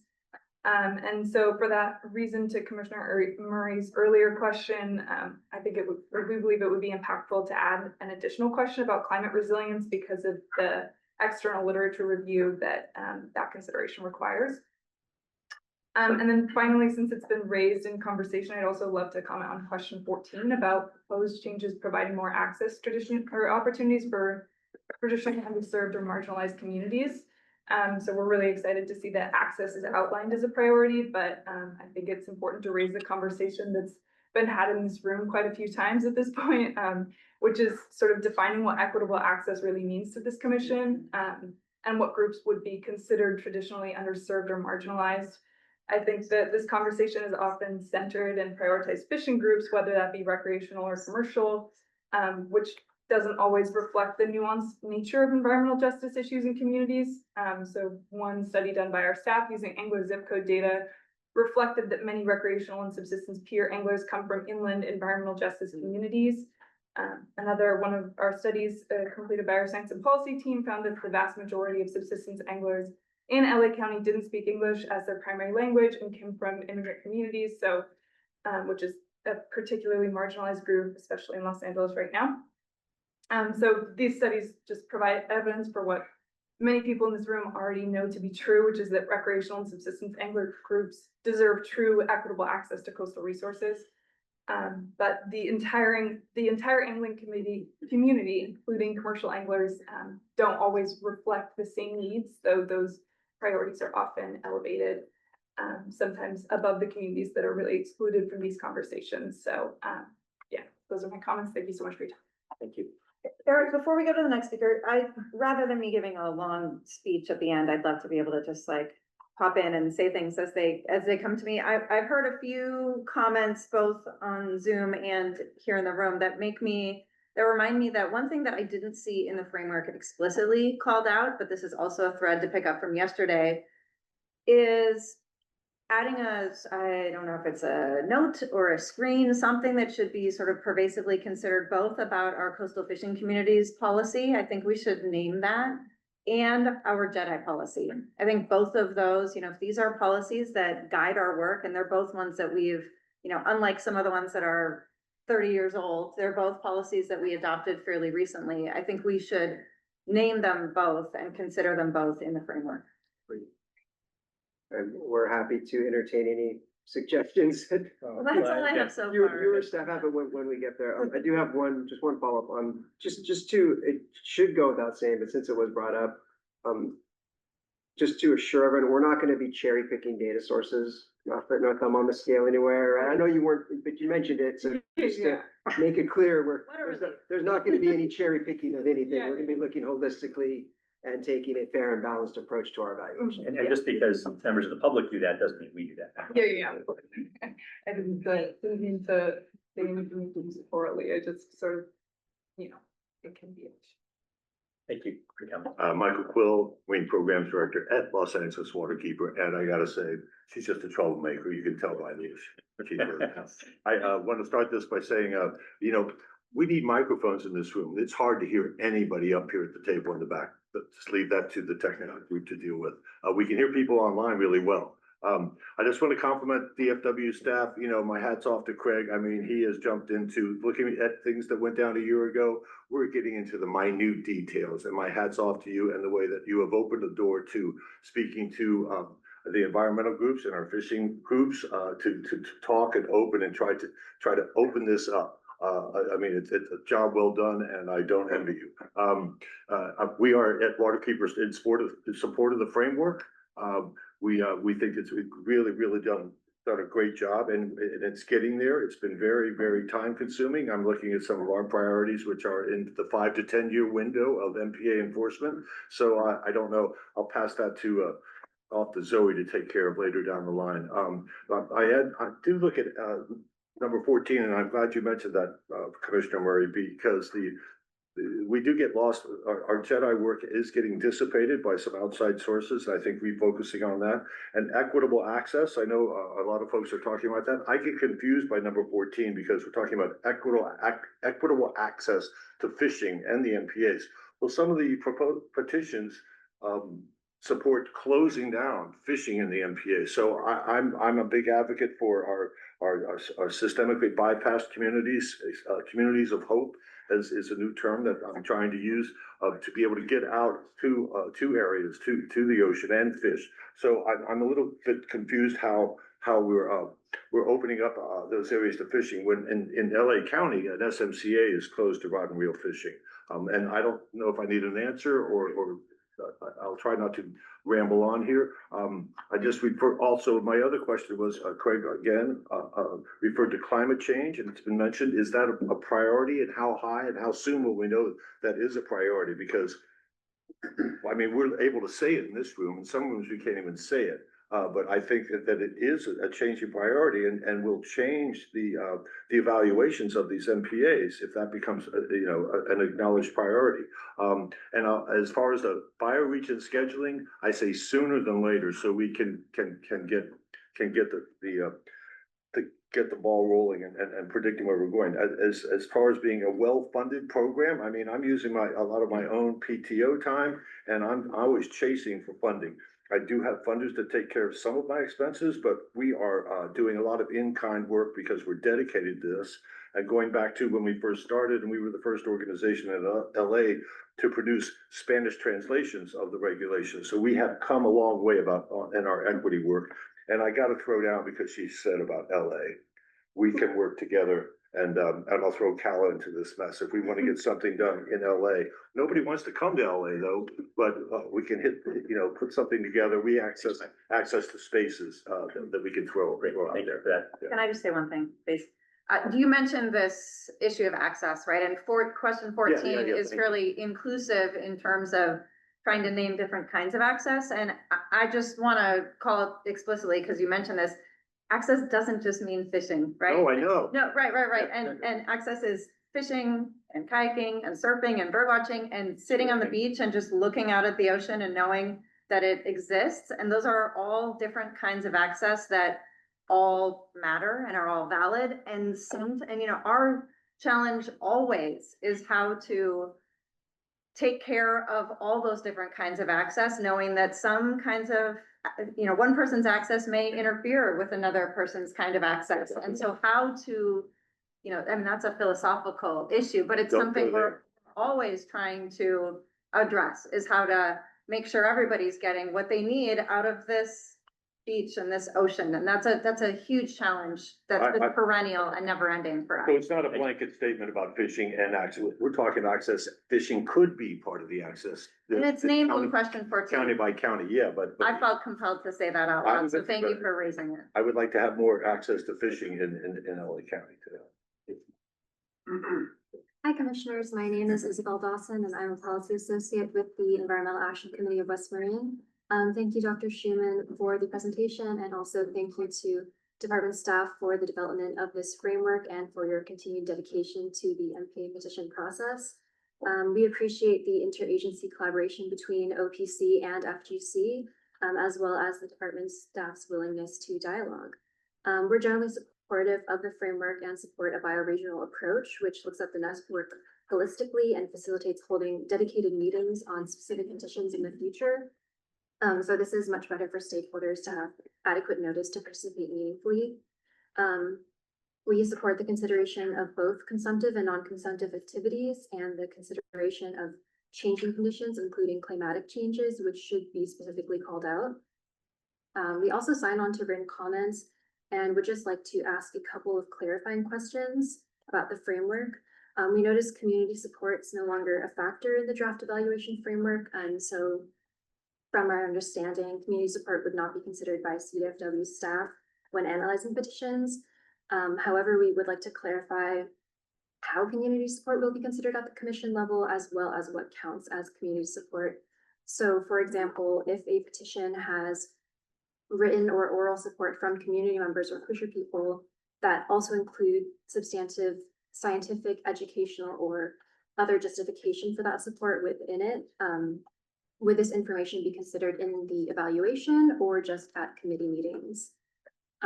Next, related to the presentation of information, story maps has been very helpful. It would also be helpful if stakeholders, staff, and commissioners have access to all related documents by petition. Before this meeting, we submitted an index of all materials we've submitted for our petition to date. Since we and other petitioners continue to supplement materials, especially as the guidelines have been altered since 2023. But yeah, we look forward to continuing to participate in this important process and would also ask that you please keep us updated on the timeline for individual petition evaluations. We're eager to finalize the process and adaptively manage our state's MPA network for current and future generations, and we do not support decisions that would weaken the network. And lastly, I know this is not the meeting for this, but I just wanted to clear up some misinformation that the Duxbury petition would not restrict surf or kite boating access. Thank you. Thank you. Eric, could I just respond for you? It's an update, and it is so on the having the information available that each petitioner has submitted over time, as well as the compendium of different types of comments that have come in on specific petitions. This has been quite the yeoman's task to pool, and bless her, Caroline has been working really hard to do that, and now one of our colleagues, we're working on it.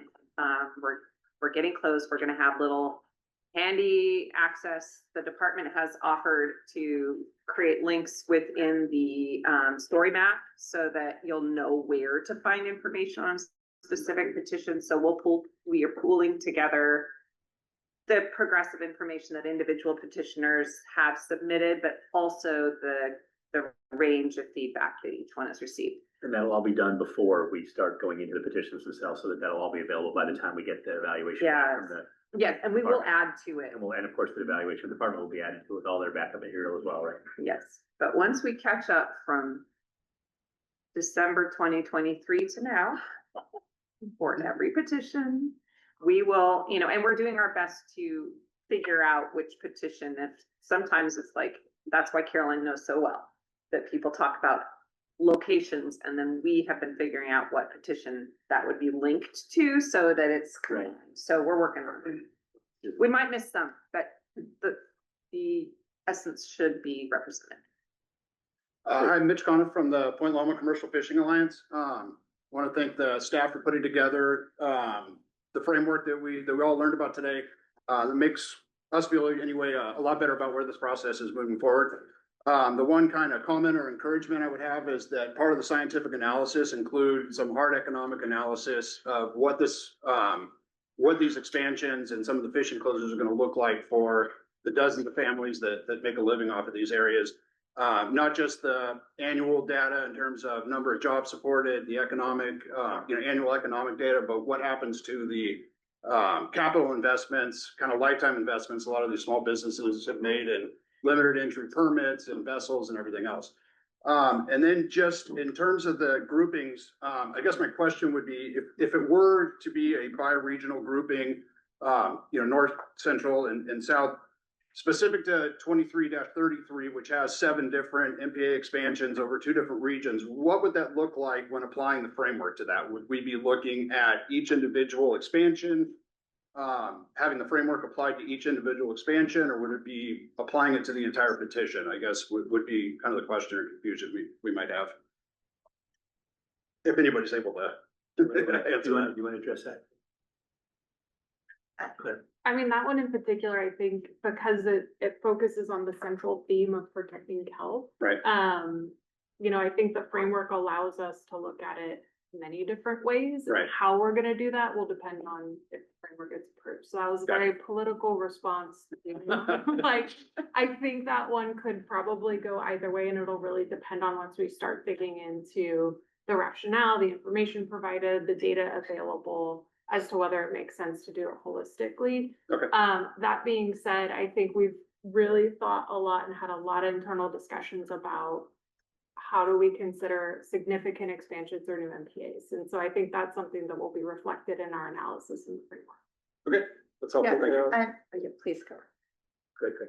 I think this is just a good opportunity to remind ourselves about the level of analyses that we're going to have the capacity to do, right? We've been saying for a long time, this is an MLPA 2.0. We don't have a science advisory team.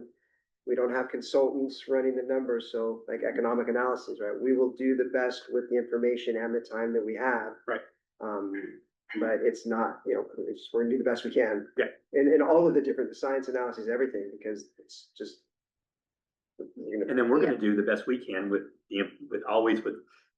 incomplete information. We'd always like more, but that's why we have 2 of us here, and that's why we have 5 of us on the full commission to try to evaluate that. And we know that members of the public, members of the different communities will bring information to us that will be useful in making that decision too. Sure. Yeah, that's what we're here for. Yeah, and if I could just also mention, so yeah, there's, your question is about like the framework and how does the analysis happen? And then, when I think about the bioregions, I think about how will the discussion happen, right? Like, how do we queue up hearing from, finally hearing from stakeholders on the substantive comments on petitions? And when I think about that, what makes sense to me, just as a idea to put out there, is to pull out the individual actions from some of those petitions that have lots of different actions nested within them. And to take, for example, the Point Loma petition would be a part of the South Coast bioregion. The Point Loma action or proposed action within that petition would be discussed as a part of maybe a bioregional day on the South Coast. That's kind of what I imagine. So there's like the how is it analyzed, and you got a very wonderfully political answer. But then there's how practically, how do we talk about it? And again, maybe that is getting ahead of us, but I just get this sense people are desperate to know when and how are they going to be able to talk about. Which I have a question based on that. Let's say today we agree on the framework with incorporating the comments we've heard today. And let's say that at the October commission meeting, the commission also agrees on the framework and sets you on the path to doing the evaluation, which is the first step. The discussions all happen after that, no matter what. no matter how we group them or whatever. They got to do the evaluations. They're not going to group the evaluating process that way. They're going to evaluate each one. And then the grouping is for discussion purposes after that's done. How long after October will it take you to come back and say, okay, we've done all the evaluations? At the March MRC? Yeah, I don't think we would come back before. For March. March MRC, especially if we start in October, then we got Right. Thanksgiving, Christmas, New Year's. And that's if all goes well and we get an answer to you in October. So that means, if we're gonna start doing this at the MRC, it would be March that we come back and say, okay, now we see all of the evaluations. How should we go forward in discussing? We're not gonna discuss a grouping at that first meeting because we haven't even seen the evaluations yet, hadn't had those shine light on them. So it would then be the July MRC meeting would be the first meeting that we could add a day to and do the first, say it's bi-regional, and that becomes the first bi-regional day, or it's the grouping of X versus Y, whatever groupings we decide to do. If the commission decides to do it, it would be the April. If you're done by March, it'd be the April meeting where that would all come back and that they would decide on. So I think it's most like we could decide how we're going to do it today. I don't want to do that. I want to see the evaluation before I decide how to group it. Even though I want to make some suggestions probably to the commission about what I'm thinking, just because I am with everybody in the room so far and Samantha that bioregion makes a lot of sense, especially if we can find the money to do it in the locale. I mean, they kind of go together a little bit, not entirely, but partially. But I think it's probably spring before we start deciding. We can really decide on the groupings. That's just where I am today. But I don't know. I mean, for me, I'm not sure that we need to lay eyes on the proposed evaluations as a separate step before we, I think if we're gonna talk about the evaluations or lay eyes on the evaluations, that's when I would say it could be done by bioregions. I don't know why it would make a difference and why we have to add that step. I also don't get the sense that this is gonna happen in the MRC. So when we say March MRC, it's April. it sounds like it's gonna be, maybe, I don't know if February is too ambitious, but it sounds, you're like, yes, it 100% is, okay. With the holidays. It's Understanding. Right, so we have talked before, and this is a discussion to be had in October, but not wanting to do everything twice. So I suppose we could receive the evaluations in March and then plan to, if we're gonna end up doing committee of the whole stuff in April or something, I suppose. But to me, I struggle to imagine a world where we have to see the proposed evaluations before we can, when we see them, we want to start talking about them, I would imagine. I don't know why we would need to add a step. Well, but there'd be multiple, probably a 3-meeting process for some of them, right?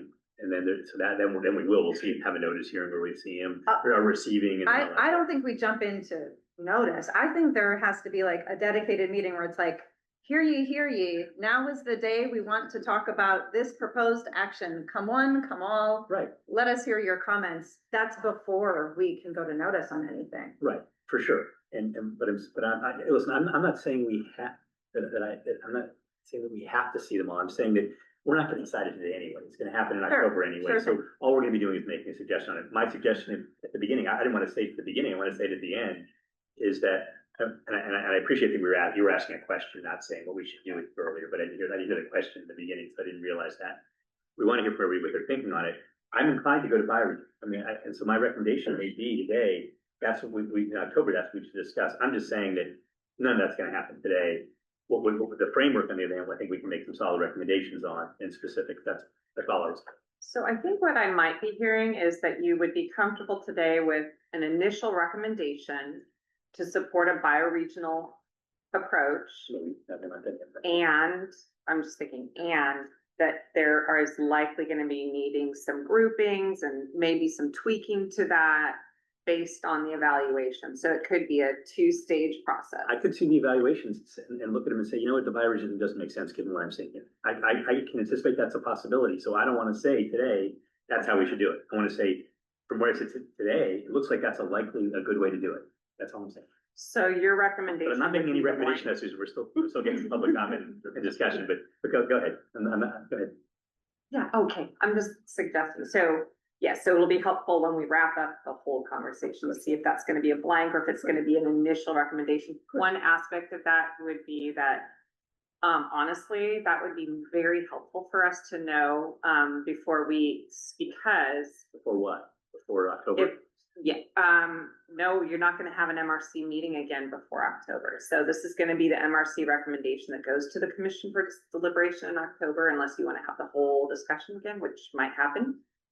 But at any rate, that would help us in doing outreach if we can find funding to support regional meetings. That kind of thing would be problematic if we had to wait until next March. Although, yeah, sure. But if you wanted to start, we can start working on that before October, but it may be thrown out in October, right? So if you want to start that in October, it would make more sense than starting it now. I'm not gonna have staff work on stuff. Until October, We nothing. don't have that. Okay, I just want that's what to make sure that we're not doing anything until October. We have things we're not doing that we should be doing. Sure, right. Okay, okay, that's what I thought. That's why I was saying. But this is the MRC meeting that's before October. I know, but we don't know what's gonna happen at the MRC meeting in November until we see what happens in the October meeting. So let's see what happens in October and then we'll go from there. I think, and the other thing is if Commissioner Marie and I disagree on this, we can, that should be the recommendation that if we didn't agree and that there's two different things. I think we probably will agree in the end if we start discussing it and we hear everything, but that's also possibility. Yeah, let's keep hearing from folks. I'd love to take a break at some point as well. Let's do these last. Is there anybody else who'd like to speak on this who's not up here? Please come to the table. You need to line up in the front row behind or the table. Okay, I need to see who's here so you can plan. All right, we're gonna. And Dave, you're not speaking, right? I just can't hear anymore. I know, I hear you. Yeah. Yeah, I wanna see how many people are gonna speak and then I'm gonna break. Okay. You're gonna wanna speak in this as well? Oh, well, wait. You come up and sit up in that front row there. There you go. Okay, so is that it? After the people who are in the front row, Keith as well? Can you make it? Anybody else? Callan, can you raise your hand? Yeah, maybe. Raise your hands. So you as well, Callan. Okay, great. Why don't we take a 10-minute bio break? Sure. Good morning, everybody. My name is Bella Sullivan. Thank you. Hi, my name is Bella Sullivan. I'm with NRDC.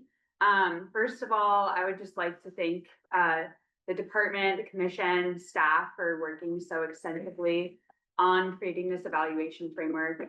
We know that so much thought and effort and meaning went into this, and we really just wanted to take a minute to acknowledge that and thank you for that, and also for the opportunity to be here today and to sort of discuss our questions and concerns with you all.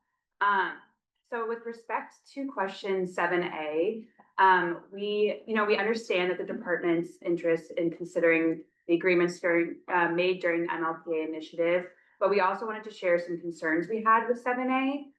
Specifically, we are concerned that heavily relying on historical decisions discounts voices that were underrepresented in the original decision-making process, or perhaps were not even present during this process at all.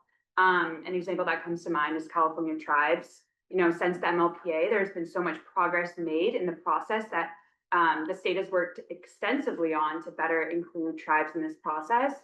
And so we really just wanted to say that, the adaptive management process right now is an opportunity to bring a greater diversity of ocean voices to the table.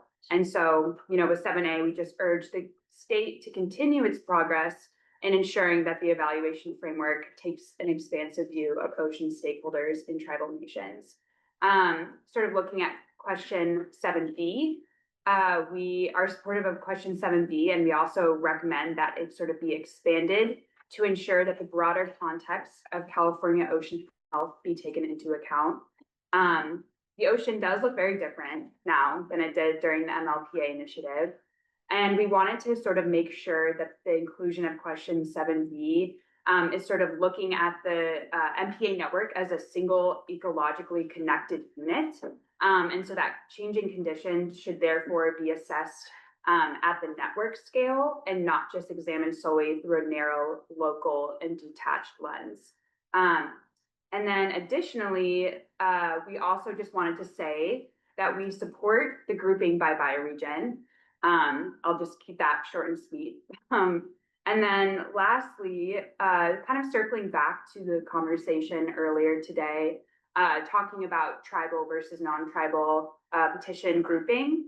NRDC is the sponsor for petition 28, the Point Sal petition. And so we just sort of wanted to say that we are more than happy to provide further clarification as you guys are deciding what petitions are going to be grouped in tribal and what are not going to be grouped in tribal.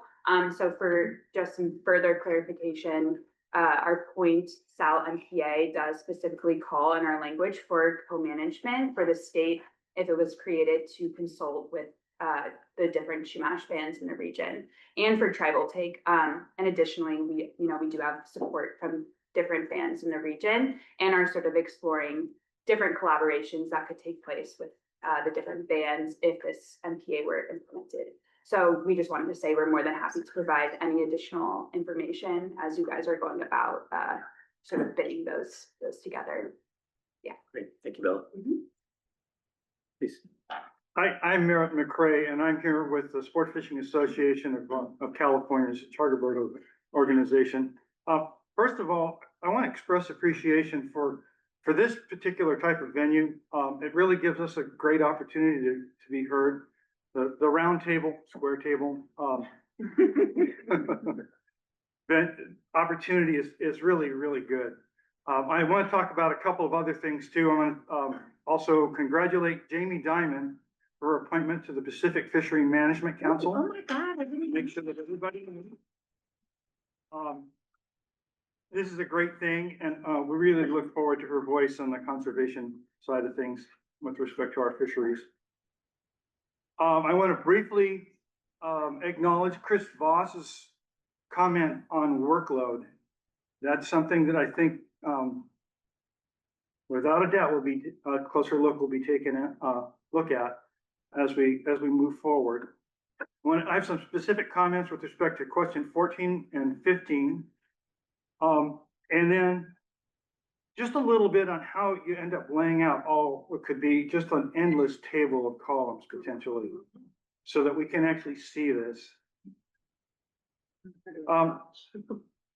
So with respect to question 14, it reads, does the proposed change provide more access opportunities, for example, fishing, educational, and/or recreational opportunities for traditionally underserved or marginalized communities?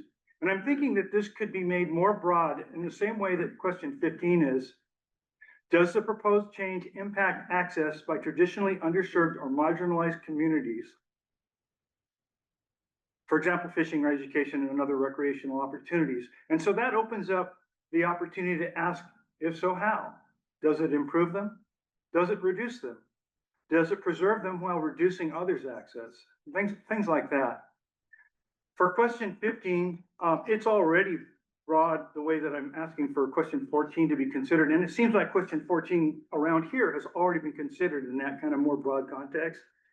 And it reads, does the proposed change have the potential to affect consumptive or non-consumptive activities, and if so, how? So some of the things that might bring to mind are, does the proposed change have the potential to affect, excuse me, I'm rereading that. Does it improve or reduce public access in general? So looking broadly with respect to fishing and other access, does it create winners and losers, trading access between stakeholder groups? And if so, is there a clear net benefit or cost overall? How would it impact access-dependent constituents' livelihoods, commercial fishermen, guides and charter business, and marine, and also it has a potential to impact marine researchers. As a researcher, you depend on being able to have access. Sometimes it's difficult. A couple of other questions that you might consider. How would the proposal impact other conservation efforts? When you try to do conservation inside of a marine protected area, there's a whole nother layer of hoop hopping that has to happen. I think that that's an important question to consider. And then how would the proposal impact existing and future infrastructure and navigation? So these are things that were brought up in the original Marine Life Protection Act initiative process. And I think they should be part of this here as well. you're talking about NPDS, permittees, pipelines, communication and power cables, bridges, dredging, channel maintenance. How would they be able to do what they do? Vessel transit, anchoring and safety at sea.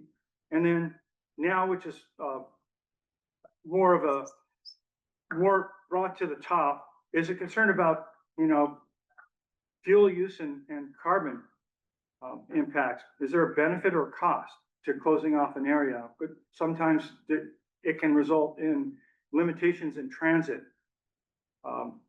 So that's also something that was brought before in the original process, and I think it's a good question for this here now. With respect to the table and the columns, so I'm thinking about this a little bit more carefully. I'm thinking, well, there's a petition, has several actions, so you're gonna have to analyze each of those actions, right?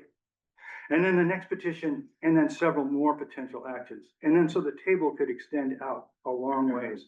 So I'm thinking that if you would just have the petition and its potential actions, then break to the next petition.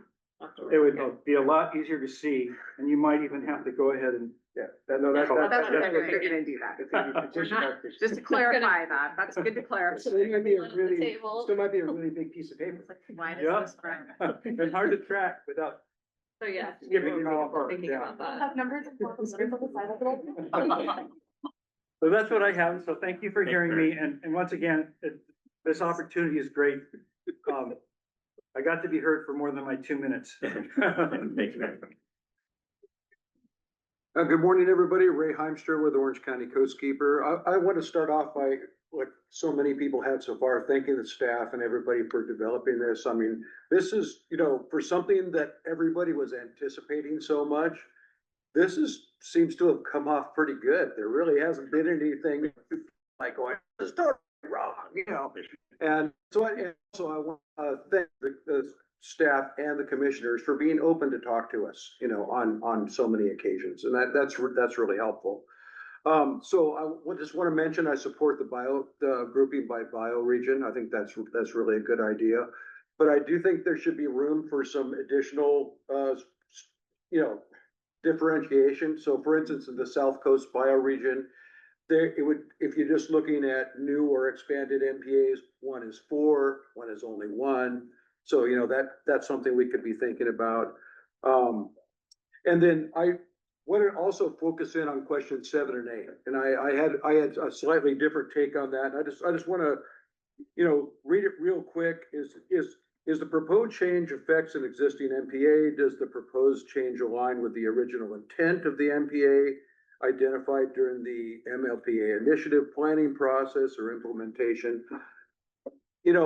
Many of us were there. I was on the stakeholder group, and it was a long and productive process, and we came up with something that has won awards and is great, but it was never intended to be done. So I just don't want this to be interpreted as like, well, we need to look at what it was, and that's we gotta go from there. It's 20 years, since we first did this, or 10 years, sorry about that. And it seems like 20. And there's a lot of new information, and while we did a good job, it isn't perfect. And there's room for change and expansion, and that's what's actually, in the thing, and I welcome all the petitions, even, there are all kinds of ideas out there. I welcome all being considered. So I think that's important too. So, I think I'll just go ahead and stop there. So thank you. Thank you. Hi, Anupa Asokan with Fish On. So on the framework, I have one very specific request and then a couple of clarifying questions, but I want to start by addressing the grouping. I think to me, a grouping by bioregion makes a lot of sense. I understand that there might be things that come up later, but notionally, I think it makes the most sense. And even one of the petitions, like the kelp petition, right, impacts many bioregions. But I think if we're looking at every petition as individual, but also how it impacts the whole network, by breaking up that petition by bioregion, it would still fit the same idea. Did that make sense? We know what I you think you mean. get what I'm saying, sorry. Trying to collect all my thoughts here, there's a lot going around. Okay, so for the framework here, I just first want to say thank you. A lot of comments that have come up over the past couple of years, I see reflected in that, so I'm really grateful to you all for hearing us and taking that into consideration. I'll also say I was hoping to look at this and like have some idea of how I could look at a petition and how the outcome might fall. And this is like frustratingly objective, so. And I'm sure there was a lot of thought that went into it, so. I don't know. Just to frustrate. Thank you. We did all the like if then decision tree, what did shake out for each petition. Yeah. The nose is there. So that was impressive, so thank you. Chris, I want to acknowledge your comment about, you know, how MPAs have benefited commercial fishing. I think coming from the recreational fishing community, I feel the same way. And I think, not to get philosophical, but I think we're all sort of grappling with the impacts of a time where we thought the ocean was like infallible and we could just take as much as we want. And that's affected different communities in different ways. So I also want to make sure that we consider, you know, I've been spending a lot of time on piers lately, just through this new role, chatting with folks, and the number of families that I've talked to that have said how much harder it is to get a meal for fishing from a pier, right? Like, I really sympathize with the plight of commercial fishermen, but I'm also looking at this as an opportunity to support people who don't come to these meetings, don't participate in these processes. And I think there are a lot of interesting ideas within some of the petitions that could directly support and look at MPAs in new ways that can directly support subsistence fishing, shore-based fishing, and a lot of other fishing communities that we don't hear from. So I just wanted to put that out there. And to that point, my one request for a change here is for question 14, and I was really pleased to hear other people say this already. Access means nothing without the word equitable, if we're specifically looking to support underserved and marginalized communities. I've done a lot of work with a lot of other coastal justice organizations around California. Craig, I believe I've shared it with you in the past. We've started to put together the bones of what an equitable access framework would look like. And I'd be happy to see if we could work with those groups to help you think about that. And I'm like looking at access from a more equitable way as you're evaluating the petitions. Okay, and then my questions. One, question 2B, I guess I'm hung up on MPA management challenges. I think I've heard that you were looking at that from like the climate resilience lens. But to me, management is more on the. What number is that? Oh, 2B. 2B, yeah. I think I'm just confused by how that's framed. Could you just clarify? Oh. I think we were just thinking like some stuff has happened since the DMR. So it's anything that we think is an actual issue, but has emerged since the DMR. Okay. Claire, There's more than that though. It's when you speak, can you make sure to speak up a little more? Yeah. Do I need to repeat? What your kind of term?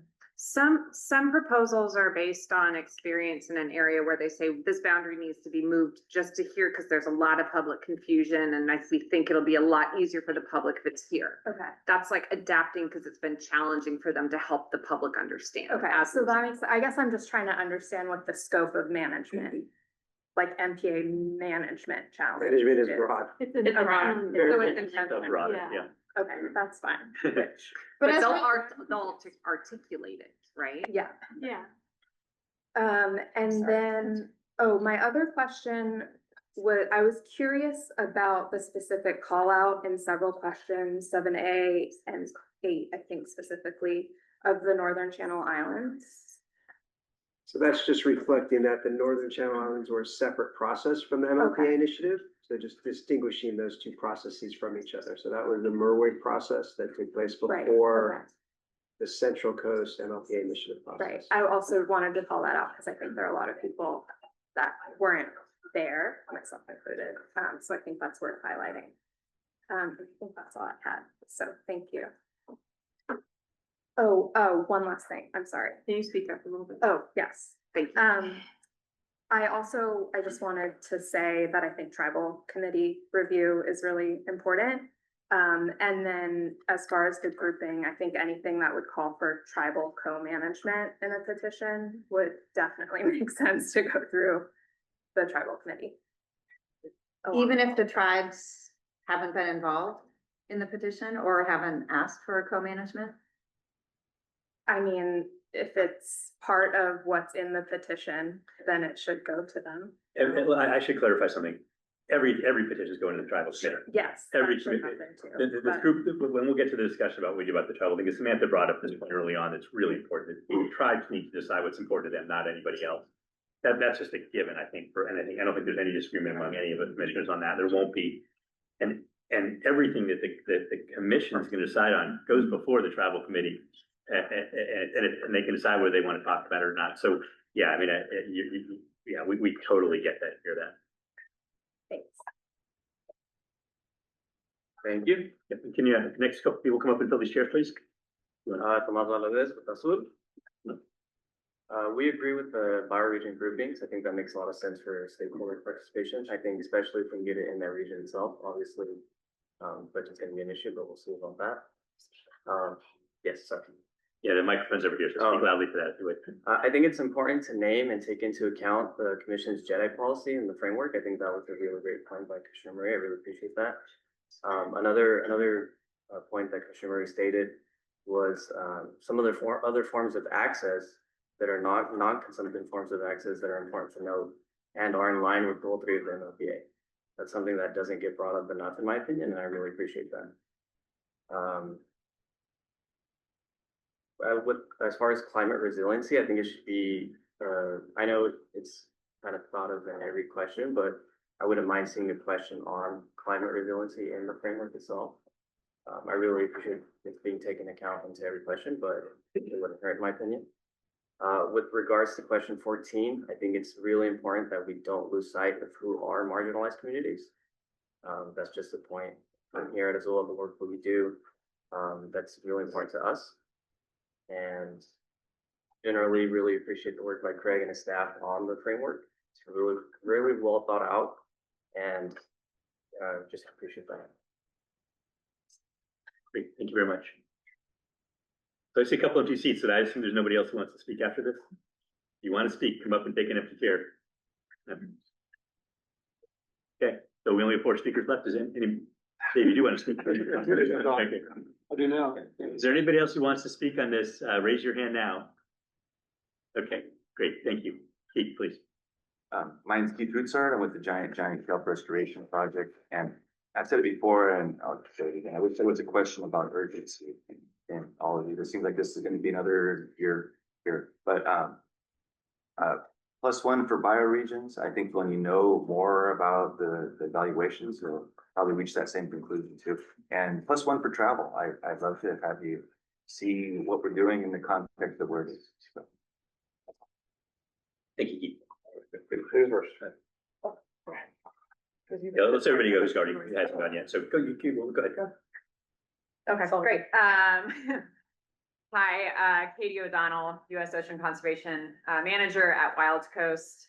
Thank you again, the department, for the thoughtful framework and for this discussion too from Commission and department. This is a lot of questions I've had were answered, which is really great. And so I think I wanted to just come to ask this kind of next steps of question of today. You know, we're talking about the framework and then what's going to be happening next. And I think we mentioned a little bit that like we might be talking about timeline as well. But I think another component of that is this is a lot of information that we've discussed. And we also know that there's going to be a lot of information that the department is going to be working on sharing too. And so I think I would love to hear too a discussion about how that information will be shared and with the public, because I know the public comment will be later on for particular commissions, but like how it'll be shared and like making sure that,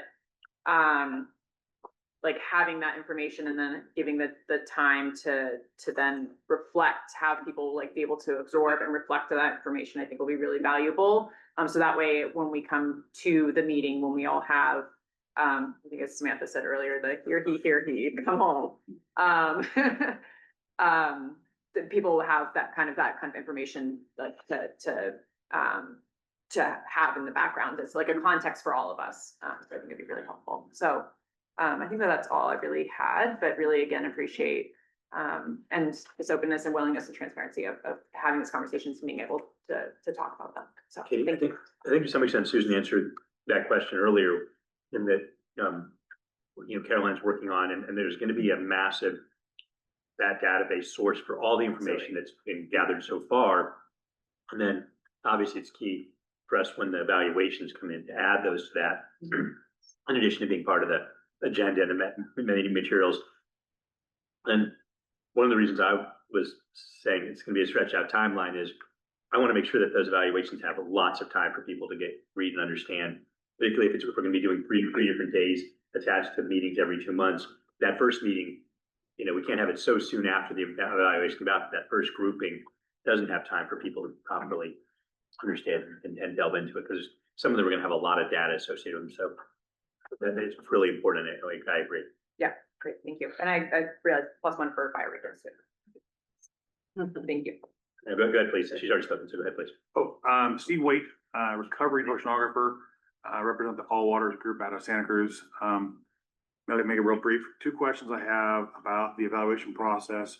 How strict during the evaluation process and the commission's review of the evaluation will you be for a petition on where petitioner has put forth a premise, but the premise may have some implications on climate change, but the petitioner has listed out certain criteria they want. It's more about scope creep. How much does the commission, how much of the evaluation deal with, well, they're not saying about climate change or some other element, but how do you keep that evaluation in the framework of the petitioner? Or that's the question. I don't have an answer now. I think I understand it, the question, although I'm not 100% sure. The department and the commission aren't limited by what the petitioner says it is about. That's my question. We can take into account, we must take into account all science, all aspect, and public comment and input that we get.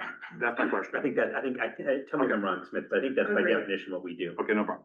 Second question is, what is the burden of proof or the level of scientific review that you have to take action or not take action? How do you evaluate that level of scrutiny on the evaluation side? And you're not going to like this answer as much as you like the first one. No, I asked the answer. The answer is, I say this all the time, is that the reason we don't have one commissioner is because we have to make judgments. Yeah, and with more data or with we often make it with limited data. We often make decisions with limited data. We almost always wish we had more data than we get in any given circumstance. And so we do our best, and in the democracy of 5, we do our best to take all of that into account and consider it. I have such faith, I have total faith in all my fellow commissioners that we all do our best to apply science and fact. Values enter it too, though. So my last question: how does budget concern affect that decision process? And that's all. That's all I have. Yeah, that's a great question. It's tough. You have a tough role. I agree. But thank you all. Dave, you're good, me? You're up. Great. Good morning, co-chairs. David Bass, representing Backcountry Hunters and Anglers. I just wanted to make a comment concerning the binning of petitions when they go into tribal. And it's been mentioned a couple times today by both the co-chairs as well as other folks in the public. It's like, how is that ultimately needs to be considered to be reconciled if a petition is brought forward by Backcountry Hunters and Anglers, but has no tribal connection in any tribe signing on to it. Maybe we have a letter of support, maybe we don't. Does the mere mention of it in the context of the petition get it binned as tribal? That's a great question. I think that's what we're gonna toss around in a few minutes. Thanks, Kelly. Welcome back. Hi, again, Cal Allison with the MPA Collaborative Network. And I guess my question or concern or comment is around the timeline. And I really appreciate, you wanting to be thoughtful. I understand this is very complicated. But I know people have been waiting to comment on specific petitions for years. And I'm a little bit worried. I get that we're pushing this timeline. I'm not happy about pushing the timeline, but I understand. But I think the sooner we can decide how people are going to be able to provide input and where, the better. I'm concerned that we're not going to get that till April for a turnaround in July when people have vacations planned. They've been waiting years. They're going to not have on their calendar that this is the time to talk about the petition. I think it would be wise even to make some of those decisions earlier, rather than waiting for the full evaluation. And anyway, dates. Kel, I would encourage you to come and be the first speaker at the meeting in October for the full commission, because that's where it'll get decided. And we can't do that today because we don't know which way that's gonna go, right? In October, whether the commission's gonna take it all over or whether we're gonna do it here. But about August, full commission. no, we're not gonna do it till the October commission meeting. We will have the discussion about it because we need to have all 5 commissioners there. We're not in August. Yeah, just to clarify, Samantha will not be there at the August commission meeting, so that's the context. Even though she's been very generous about saying it's okay to do it there, I don't want to do that. I don't want to. She's the co-chair of this committee. She knows more about the MPA process. There is some contention at the full commission about how we should do this and what's going on here. And I don't want to do that without Samantha there in August. So that's why we're waiting till October. Okay, so that would be the best place. Total to transparent. That's sooner rather than later have this plan. I hear you. Not this I hear you. quick. And I don't want, what I said for it does not mean I want to slow this down. I want to be realistic. But I totally want people to know what we're doing and how we're doing it and when. But there's this unusual situation right now in terms of how we proceed that we have to resolve first before we know how we're going to proceed. Right. But we can make a recommendation to the full commission. Yeah, we're gonna about that. Yeah, and I think, we can do that today. We can make a recommendation. It's just, there's not gonna be certainty around it until, hopefully in October, there'll be certainty around it. Right, because then that would give people time We to all want that. plan. We all want that. Okay, great, thank you. Yep, yeah. So, people want transparency, transparency. I see our TV's online. Well, anybody else online, if you want to raise your hands, raise your hand now or forever hold your peace. Is there anybody else that would like to speak? I don't want to cut that short. I just want to make sure that. Okay, all right, go ahead, please.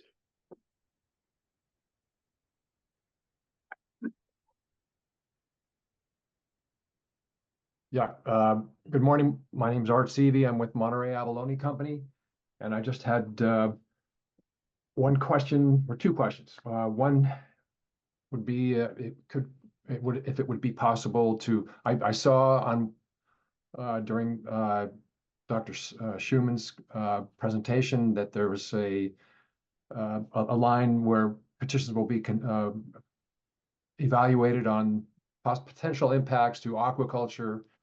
And I was just wondering if that could be elaborated on to just to have a better understanding of that. And the second question is on the potential effects with considering the kelp restoration and management plan. For example, the establishment of new state marine reserves that could limit the ability to restore kelp beds that have been affected by urchin barrens, or so whether that would be a consideration. Thank you very much. So yes, I mean, those are exactly the types of considerations we'll be looking at. I'm just thinking hypothetical example. If there is a active kelp lease where an aquaculturalist is harvesting kelp and there's a petition to add an MPA over that lease that would prohibit kelp harvesting, that's something we'd want to highlight and evaluate. One of the things we try to do in the framework is separate out what's under the commission's authority versus what would require another agency or entity to act prior to something being able to move forward. So those are both built in the framework. Those are both what? Built into the In the framework. Built into the framework. I do have a question. Where would, so other permitted uses that are already previously permitted, I know that there's a data layer that former staff put together with State Lands Commission. How would that, where would that fit in with, would it be in other considerations? Because that's something where at least, you know, it's already, we now have a regulation that addresses that. So it shouldn't be impactful because the regulation already now, the new one, will accommodate pre-existing artificial structures and things, right? So you don't necessarily need to call it out. Is that right? So I think it's a little bit more complicated than that, because if it's just the infrastructure, we still might want to point out in either 3 or 4, like if it's a discharge, we might want to point out that there is an associated NPDS permit. So I think it could go in 3, it could go in 4, or it might go in other considerations. Great. Thank you. That's very helpful. Okay, if I may. Excuse me. Let me just read things we decide. Whether, you know, there's any specific changes we want in the framework based on what we've heard today. A, B, how we want to proceed with the grouping, and 3, then the kind of the timing and procedure for the next couple of meetings, primarily commission meetings, we want to recommend. I would say in the framework, overall, I think I support, I think it's a great job. I think it's a great way of laying it out. I think we've heard a lot of. There's more hand up online, I was curious. Oh, I'm sorry. Thank you. Thank you, Rick. Yeah, Matt Bond, go ahead, please. We'll let you go. Hi, can you hear me okay? We can. Please Thank you brief so much. I regarding- apologize for being last minute. But I saw an opportunity first to thank you all. Like you've heard praise from everyone. I know this is a tremendously difficult process and it's been wearing on, and you guys are all staff, commission, department, tremendous job. I more or less agree with the framework, or All Waters does. It like Anupa said, I think it's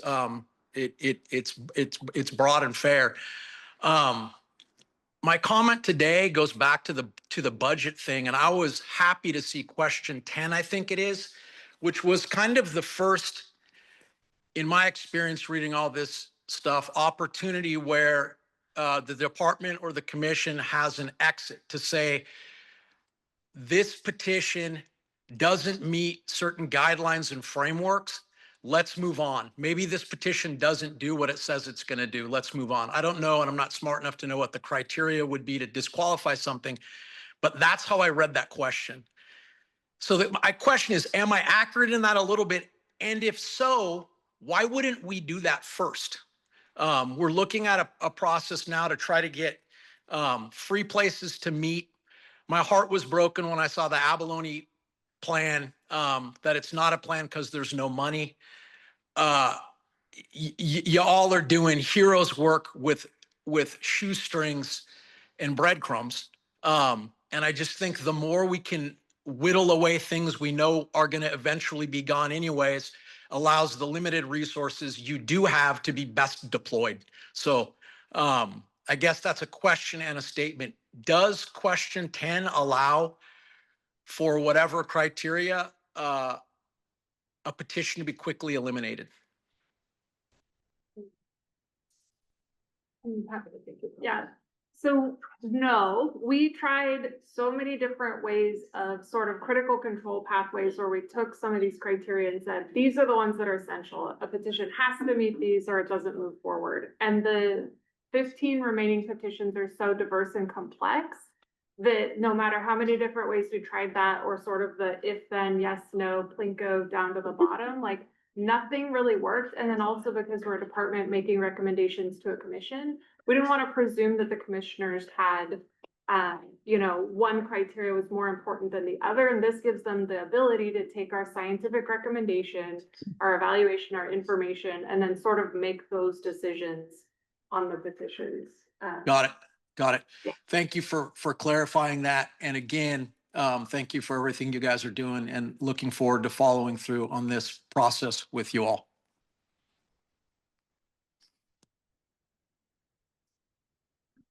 Great, thank you, Matt. Okay, so, I think OPC has something they wanted to say. I'm sorry. Yes. Yeah, come on up. Thank you. Just really quickly, I just wanted to say, as Stacy Lewis from the Ocean Protection Council, we're in full support of the evaluation framework. We thank CDFW for involving us.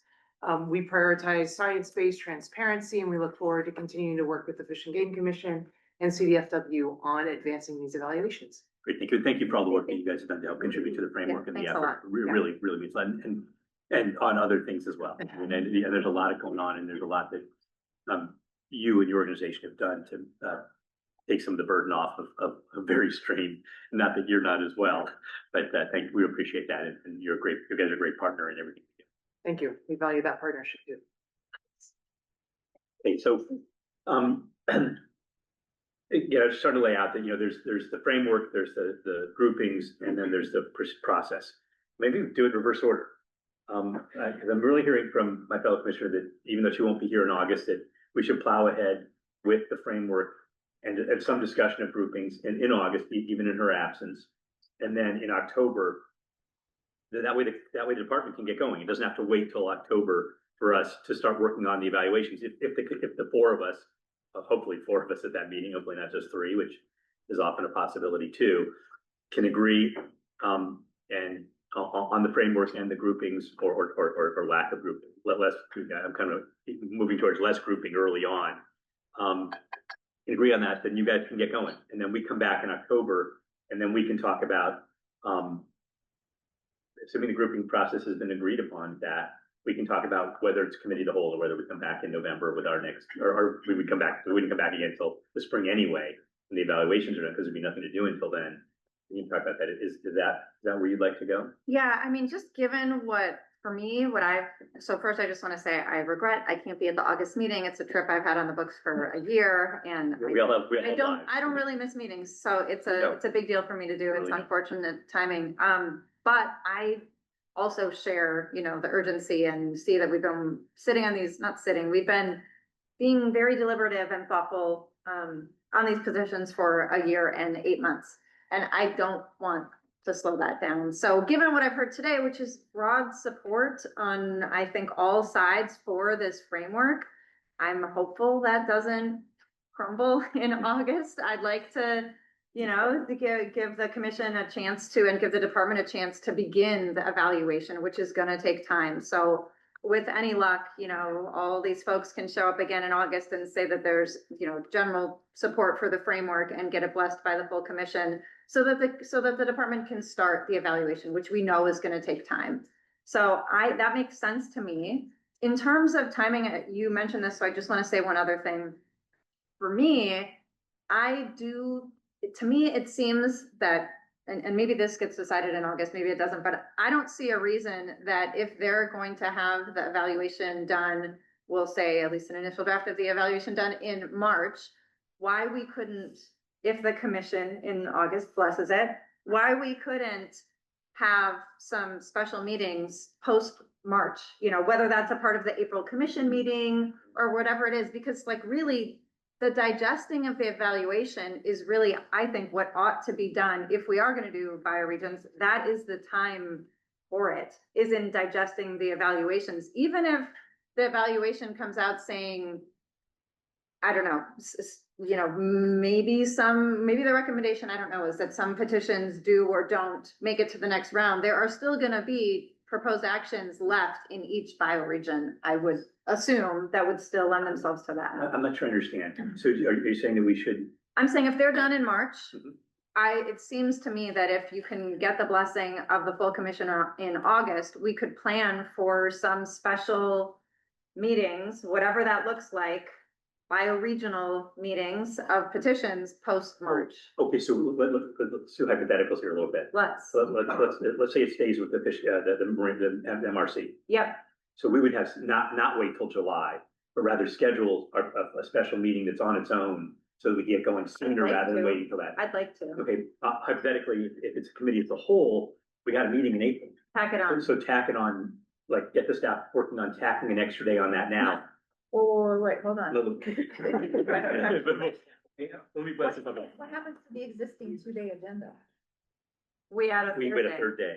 So you're gonna do all these in one day? No. We're gonna, we're gonna break them into groups, so there'll probably be 3 additional days added, but 3. Well, that's where, that's, hold on one second. I understand your question, but let's play this out a little bit first, because then I think it'll answer your question.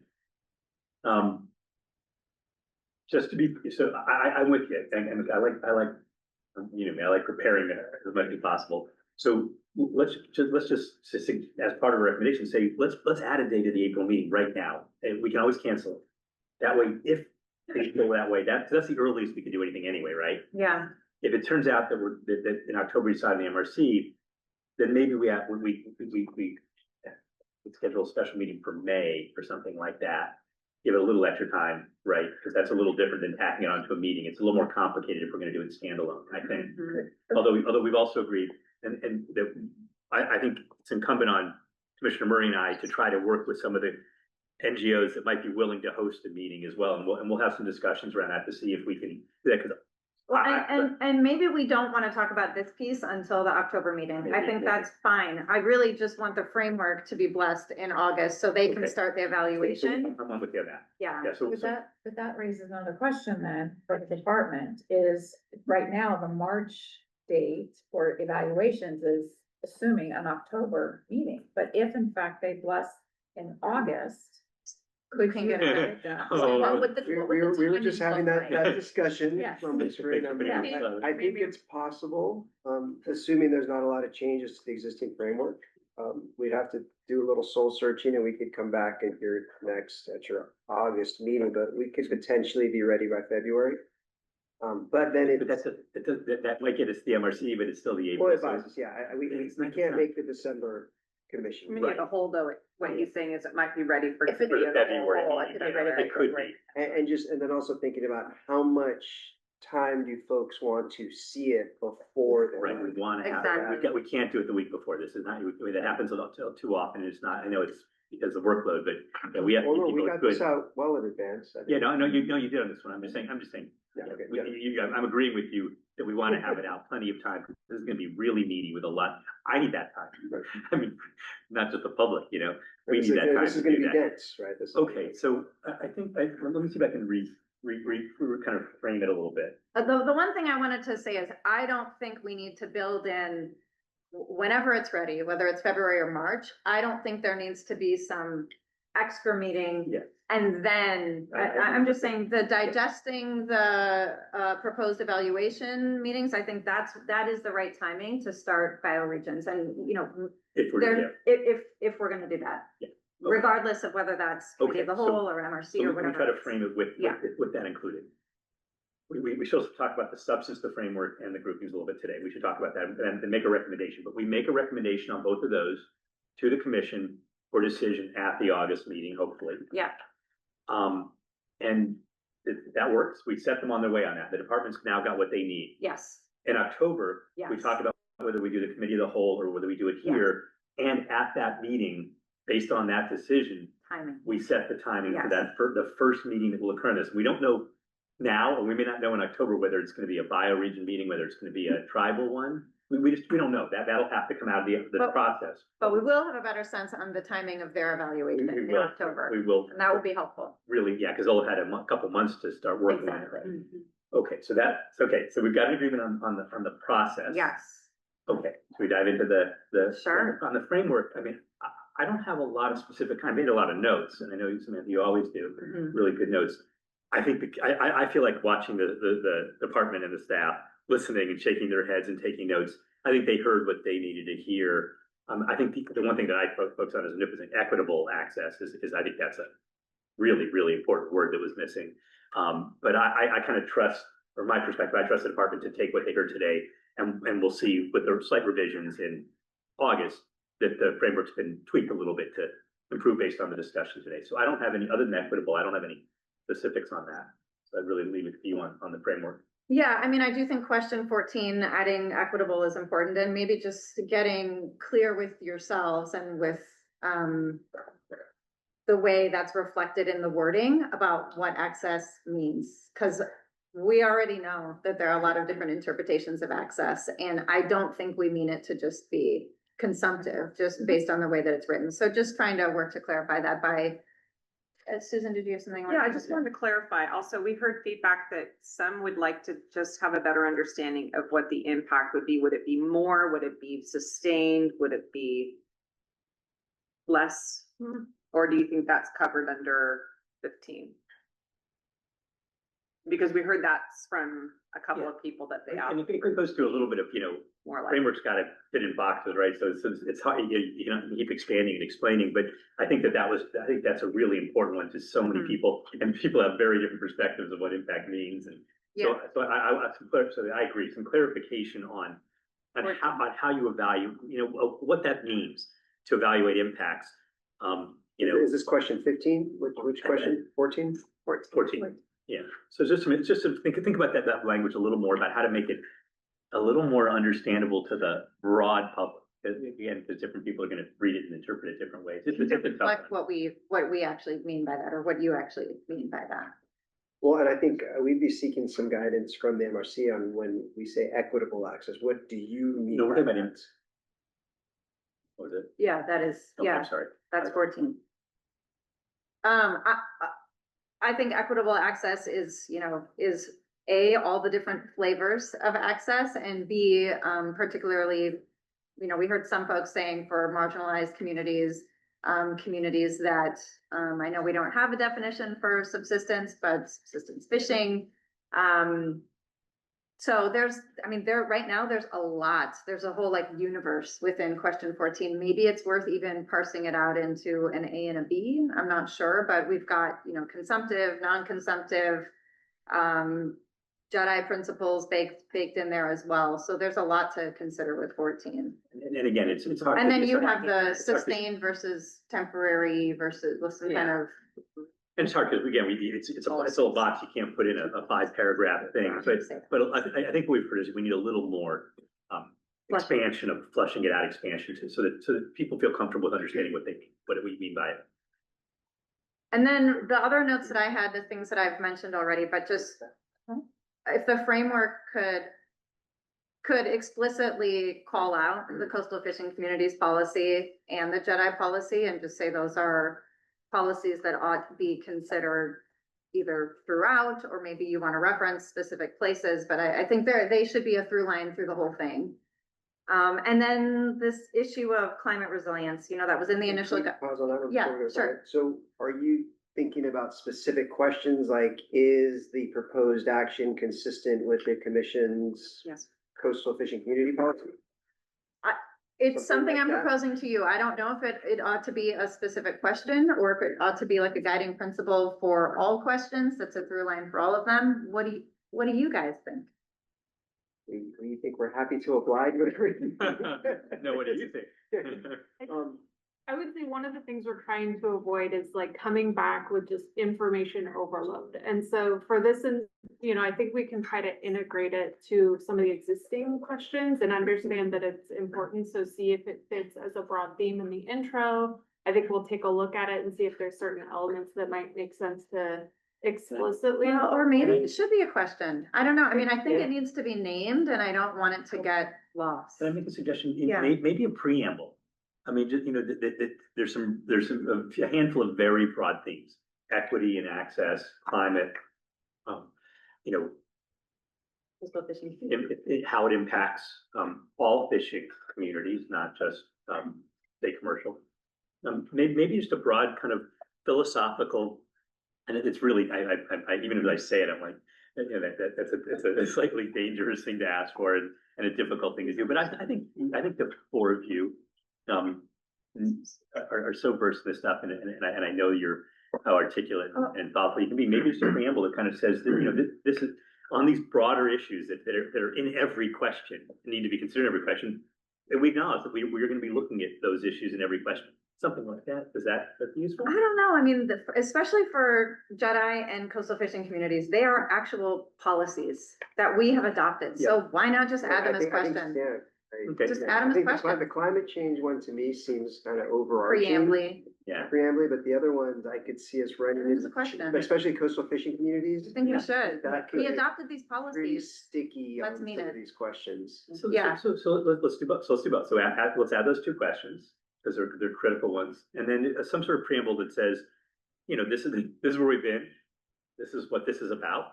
And what's different than when the whole process was started more than 20 years ago, because it really goes back to the acts, right? But 26 or so, 27 years ago, right? Clearly our understanding, we knew about climate change before that, many people did, but our understanding of it has really evolved. And so, you know, we have to take into account today's understanding and hopefully the flexibility to deal with the fact that we're going to know more in a year and we're going to know more in 2 years, and that this is a living thing. I think something like that would be useful.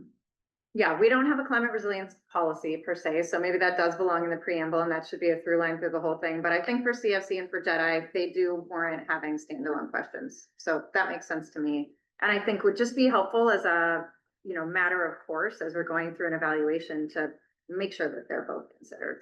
And maybe combined would be helpful because there are some through lines to both of those policies as well. The thing that keeps coming up that we haven't is this, yes, all petitions and petitioned actions will go to the tribal committee, of course. But in terms of the bucketing, the binning. Before we get there. Oh, yes, please. Yeah, no, yeah, so let's. So just to clarify changes to the framework that the MRC is requesting.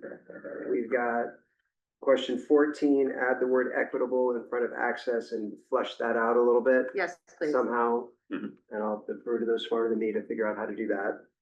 We're gonna add 2 questions to reflect the 2 policies, and then we'll add some preamble language to make it clear that climate change is a threat throughout. And resilience is a goal. And resilience as part of the climate change, or just in addition to, or like resilience in general has always been a goal, but then resilience with Climate resilience, because that was one of the guiding principles that we gave on the front end to petitioners, so. And then just process, so we can do that, I think that's doable. Process wise, the binder deadline for the August commission meeting is tomorrow. You can get some work to do this evening. So. Can we just Sorry. carry those changes? I will, so we'll have to think about how we make these changes and get this to the commission. For Yeah, they can have some, we have presentations that are the day before, but I mean, we shouldn't, but they, you know, they should get. We'll work with you on the date. Yeah, I mean, you know, yeah. We can provide an extension. Samantha just said. Much appreciated. Again. So the whole survey appreciates the extension that has been granted. So before we get to that, the other topic is the bidding. Before we get to the substantive bidding, I should have mentioned in the schedule thing is the good news then is because we've agreed that we're going to do it, have the commission talk in August. There's a tribal meeting in August, right before the meeting. My suggestion is that whatever we decide today overall on bidding, let's have a discussion about the tribal a little bit, but that we make sure we get to the tribal committee for that meeting, what's coming out of here and what's, you know, all of this. So they discuss it at that meeting, and have some, so that the tribal committee can have some input, at the August meeting if we're going to discuss it that soon. Melissa, she looks like stricken. I'm smiling and she's looking like aghast, so. Well, I'm just, our tribal committee chair is out of town for a week and mostly unreachable. We have an agenda that has us starting at 1:30 in the afternoon. That agenda is supposed to go out Monday, I believe, Tuesday. It's, so and we have a full agenda already for tribal committee, so I'm just Well, wondering. we don't have another tribal meeting until 4 months later then, so Another one till April. so if we don't do it then, it's gonna be really hard. It's gonna mess up the whole schedule we just talked about doing. I believe we talked about this publicly at a An commission update. meeting. Yeah, That well, to we said provide we're an gonna give an update, that following the MRC meeting, we would share with the tribal committee what the MRC's recommendation So that was was. already on the What I'm plan. hearing is desire for a full discussion with the Well, tribal. no, just about, no.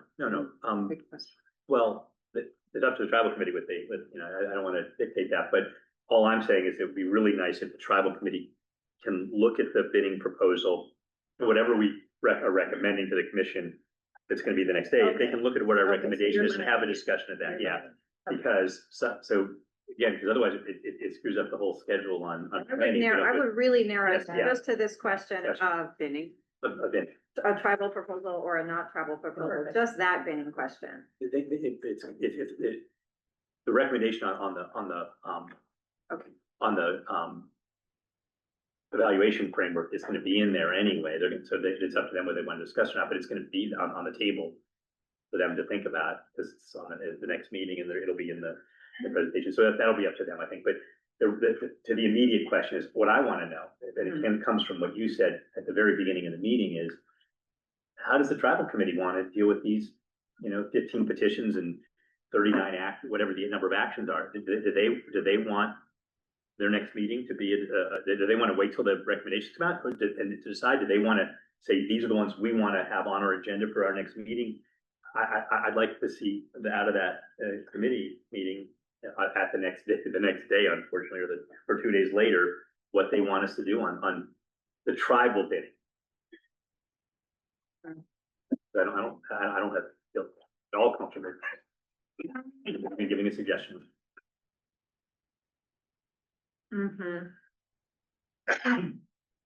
Yeah, I mean, I would propose, if you already have an agenda, it's an afternoon meeting, they've already got a full agenda. I mean, I would really encourage focus on just that question and trying to be clear about that. I mean, of course, if they want to consider the entire framework and how to handle other groupings, of course, they would be welcome to, but to clarify, like the top priority question that we had for them was this, what is a tribally focused petition? Is it just any petition that tribes are named in? Is it any petition that tribes have subsequently submitted a letter of support for? Or is it only those petitions that were submitted by tribes? I think that's really the core question that we're looking for their guidance on, or that the whole commission will be looking for their guidance on. Or if it affects wildlife in California, is it a tribal issue, right? I mean, and therefore they want to. No, but they're all going to go to the tribal committee anyway. Right, so then what's the planning anyway then? Well, the bidding is because, I think the department is proposing potentially some special process or special discussion about those petitions that are tribally focused. I mean, maybe I would turn it back to you. When you came up with that grouping, how do you envision those petitions being handled distinctly or uniquely from the rest of the petitions? We don't know. That was the feel. We don't want to presume for tribes or the tribal committee how these petitions should be evaluated, discussed. Right. We don't want to speak for the tribes or the tribal committee. Or do we? So I would add too, based on having been at every tribal committee meeting other than one for the last 10 years or something like that. What we have, something to keep in mind is that every tribe is a sovereign nation. And typically tribes are not willing, one nation is not willing to tell another nation what they should or shouldn't do, or what they should or shouldn't accept, or what kind of relationship they should have with the state of California. And Susan and Caroline, actually, I had this conversation in the last few days, is what does it mean to have those separated out? Yeah. Because while there may be a separate meeting day dedicated to tribal petitions, it's really the individual tribes associated with each of those individual petitions that are going to be speaking to that issue. So what are we gaining? Yeah, so maybe the grouping, maybe that's not the way that we do want to look at it. Maybe just, show, yeah. So given that, what would you say, Melissa? Well, that's why I think you saw in Caroline's presentation, also a concept of that those tribally focused petitions, whichever end up in that category, if you go that route, that those would then be addressed first by bioregion. So as you go into each bioregion, the tribally focused conversations would take place first, because that'll obviously have an influence on some of the other discussions. But not necessarily one day dedicated, because it's a tribe in Southern California is not really probably gonna be interested in commenting on a tribal focused petition from the. And we know the tribal committee is gonna be interested in all of them. At all. So maybe that we don't have a lot to be gained by having this special grouping. Yeah, so, right, so I think just asking an open question Yeah. of the tribal committee in August, give us your thoughts on groupings. Kind of open it, very open-ended, Or we just- can present with the, Or just how does the tribal committee want to handle the MPA petitions separately, if at all, from what the commission and or MRC will be doing with MPA Anyway. petitions? Is there a separate process for some or all of the petitions that we have? Maybe that's the yeah, question. just really open-ended like that, yeah, Mhm. I like that a lot. Okay, Yeah, I think Okay. that's the question. so then our recommendation, we're not making a recommendation on any kind of groupings related to tribal interest. But would we ask them then for the August meeting to de-group them? Yeah, I think so for now, because we're not gonna know until with that tribal meeting the day before what they want to do. So I think, yeah, so I think take the tribal grouping suggestion off the table for right now, let the tribes decide, the tribal committee decide what the tribal committee wants to do. I think it's important to say the tribal committee, not the tribes. So that's just not accurate. So take out the tribally focused and other petition, that whole Yeah, just- section. Yeah, and then, let's assume we do that, we don't use the department suggestion. Versus what do we want to suggest now, and I want to clarify something, I was a little snippy early on with Commissioner Murray when she was describing the bioregion grouping. Mainly and that was only very specifically a process thing. I didn't, in what you were saying, I didn't hear the question, she wanted to make clear, she wanted to hear from everybody about bioregions. I'm just always a little anxious about us saying what we think before we hear from everybody, and so I didn't hear the question mark, and that was just me listening.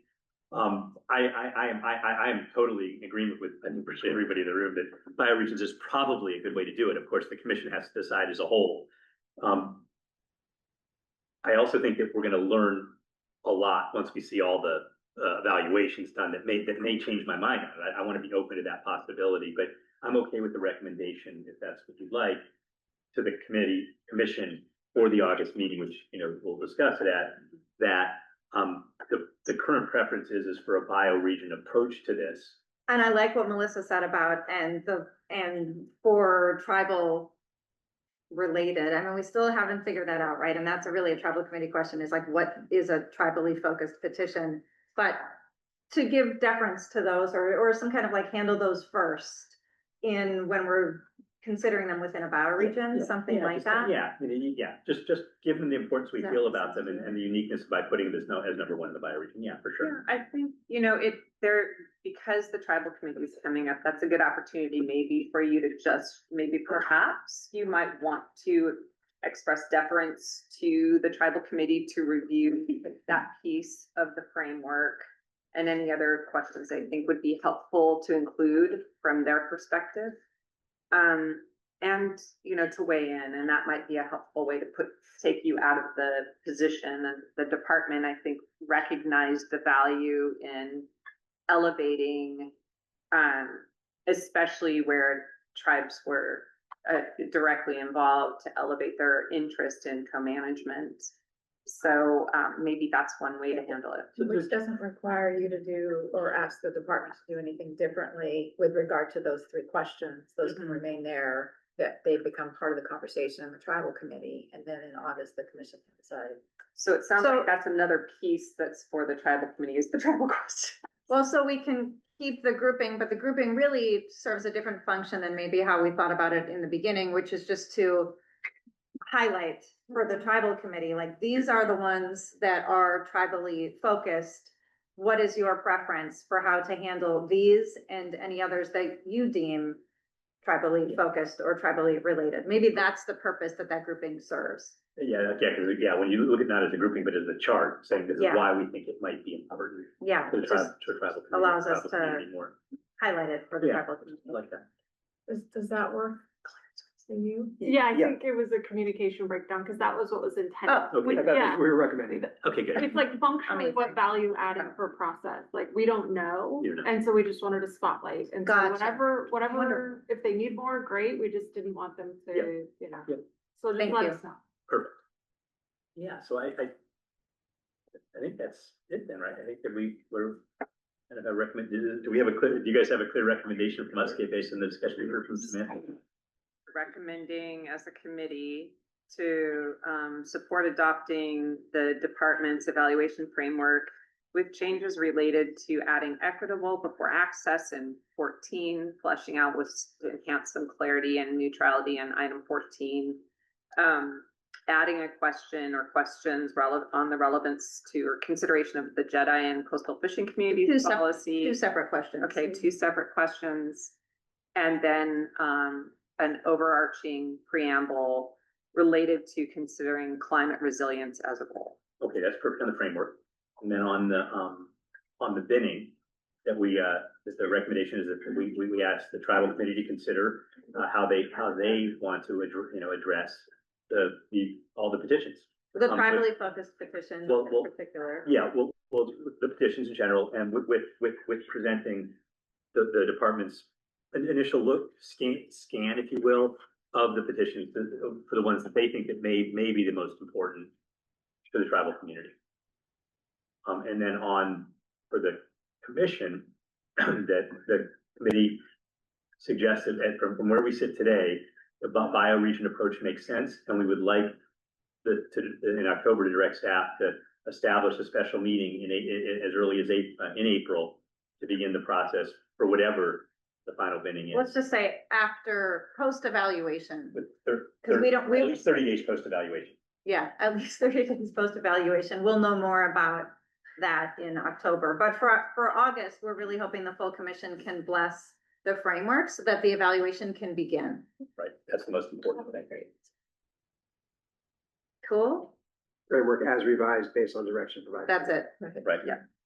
Okay, and submitted at some point prior to the meeting. Listen, I mean, I know that a lot of this feels like it takes forever, and this is an important milestone. I mean, it may not be conclusive, but it sets us up for the August and October meetings in a good way, that by the end of the October meeting, we should have a clear idea of what the next year looks like to get this stuff really processed. People have an opportunity to do what they wanted to do for 2 years, which is talk about the petitions. And I want to express deep appreciation because people have been really good about understanding that process and not insisting on talking about the petition. I know a few people have done it occasionally, and I don't think it's malintent. I think, but I want to thank the staff and my fellow commissioner for really enforcing that, but really for all of you for understanding it and having the patience to wait for what you really want to do, which is get into discussing the petitions, which we want to as well. So thank you to everybody involved. Yeah, thanks. Yeah, thanks everyone.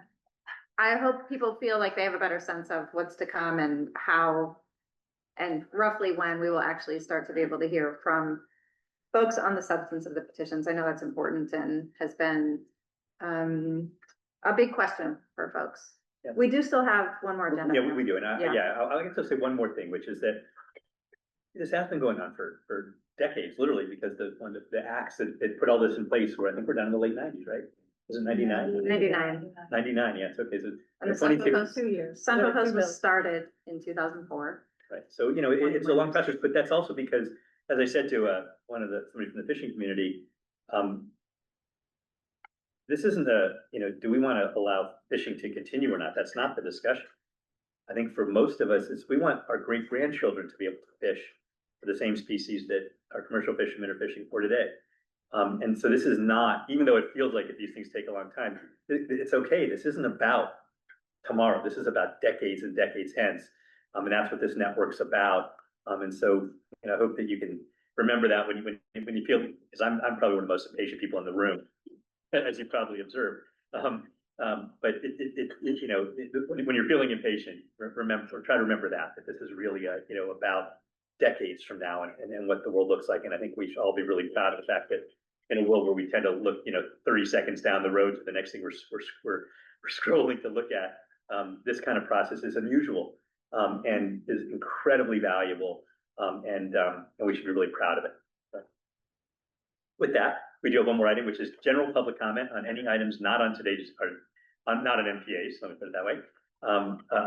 You can speak on MPA petitions if you like, although we'd encourage you to hold that for later.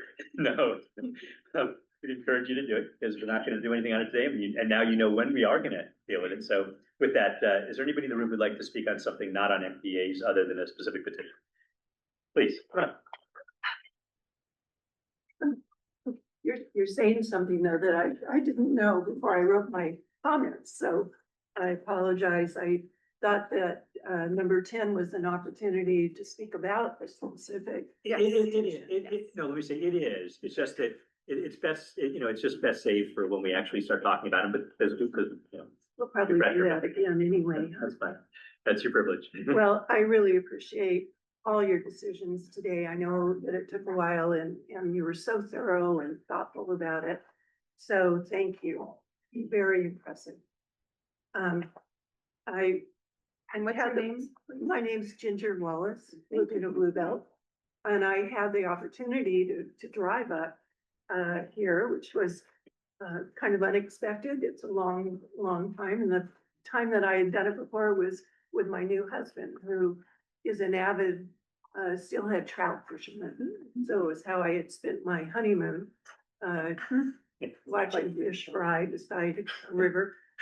And, but today though, I wanted to come and talk about how specifically the Bluebelt petition supports the MLPA.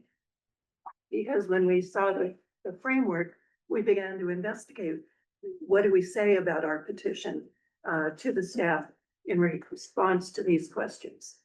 And it became clear to me that the Bluebelt petition supports the MLPA by increasing protection of the natural diversity and abundance of marine life by extending the MPL boundary south by just a little bit. This ensures Laguna's MPAs are designed and managed as a network. I think that's very, very important, thereby helping to sustain, conserve, and protect marine life populations, including representative and unique marine life. Also, prioritizing the protection of Laguna Beach's SMR by closing heavily impacted with areas with fully protect critical habitats and secure the region as a cornerstone of California's MPA network. A key issue discussed, I remember back in 2011 and 2010, in those early stages of MPA planning, was an awareness for the potential of intensification of fishing pressure on marine life in areas next to SMRs. And it would lead potentially to the overuse of resources. I believe this is the case with Three Arch Bay and the mile the Bluebelt petition requests be better protected as an SMR. There are other ways in which the Bluebelt petition supports the MLPA: preferred size, spacing, connectivity. The Bluebelt petition serves as a vital stepping stone within the boundaries of the MPA. The Bluebelt petition proposes expanding the boundaries and protections to be within the preferred shoreline distance. Now it is not. So we expand it, we increase the network, we protect those valuable species. Also, Laguna Beach is a model, has become a model, and we're really proud of it, for stakeholder and community engagement. For active groups in Laguna, we've just finished our 14th annual Laguna Bluebelt photo contest. We had over 80, close to 100 entries. We have fabulous judges. Greg McGilvery, who is famous for his movies, was one of our judges. So all of these things support conservation, compliance, and stewardship, and that's why we do it. I should add that no one on the Laguna Bluebelt team makes any money. We're not paid. We all spend our own money to come here, and because we care so much for our ocean and to protect it. I'd like to finally say sustainability is an important aspect of the MLPA. Kelp forest, rocky reefs, our petition sustains local fisheries and enhances the region's role in blue carbon sequestration and against climate-driven events. It highlights the benefits of spillover effect benefiting local fisheries and supporting sustainable fishing practices. So I urge and appreciate all that you're doing to support our MPA and allow our petitions to be heard. I'd just like to add that I'm not sure what role the petitioner should play in responding to the framework. And I heard you talk about staff and how much work you all have. And it might be an idea to have the petitioners at least take a pass at it, provide information, a perspective on it as a review. So thank you. Ashley. Oh, yeah, thank you. I'm Ashley Hogan. I'm the Executive Director of the Environmental Action Committee of West Marin, or EAC. So I wasn't planning to go into specifics, but there were a few things mentioned about our petition 32 Duxbury that I just wanted to address by Chris Martinelli and Molly, who I understand are both Salinas residents. I'm not sure if they're still online, but I thought it would be still good to speak to the points. So I just wanted to briefly state that while we have done local outreach and we have some local support, unfortunately, we're not able to speak with everyone. We are a small organization with only 4 staff, including myself. We've also participated in all of the public meetings and the local Golden Gate MPA collaborative meetings, also public meetings. And we have been working with a local Salinas community member on the ground who's also conducting direct outreach. We do have some direct support from local recreational and commercial fisher people. That's included in the record. And then we've also done tribal outreach and have support from the Coast Miwok Tribal Council. I just want to bring that up because that was related to Molly's point about the use of the fishing area by the Coast Miwok people. We've also posted information about how to participate in meetings, about our petition on social media, to our website. And we do, I know that's not enough. We plan to continue to meet with community members and to continue this dialogue as this process continues. So I just wanted to, say publicly at this meeting, since it came up, that our website is eacmarin.org. I can be reached directly at ashley@eacmarin.org. And we basically welcome the opportunity to dialogue with anyone related to our petition. We also do operate a docent program at Duxbury Reef. And we welcome increased participation in that program from local residents. Many of the local residents do participate in that program. We know that complements enforcement as they're able to educate local residents about the existing rules of the MPA. And it is our goal to be transparent and to be communicative. But there was a mention of organizations having significant funding. Our capacity and funding is limited, as of course is the same for the department and the commission. And so we're trying to do our best with the resources that we do have. And I think many EAC and all these other groups and NGOs that are here today, sometimes it feels like these MPA petitions are the only thing we work on, but we do work on a number of other issues, as does the commission and department staff. So just keeping that in perspective. And then I did want to kind of readdress, Isabel spoke to this very briefly, but there was some misinformation that was brought up today.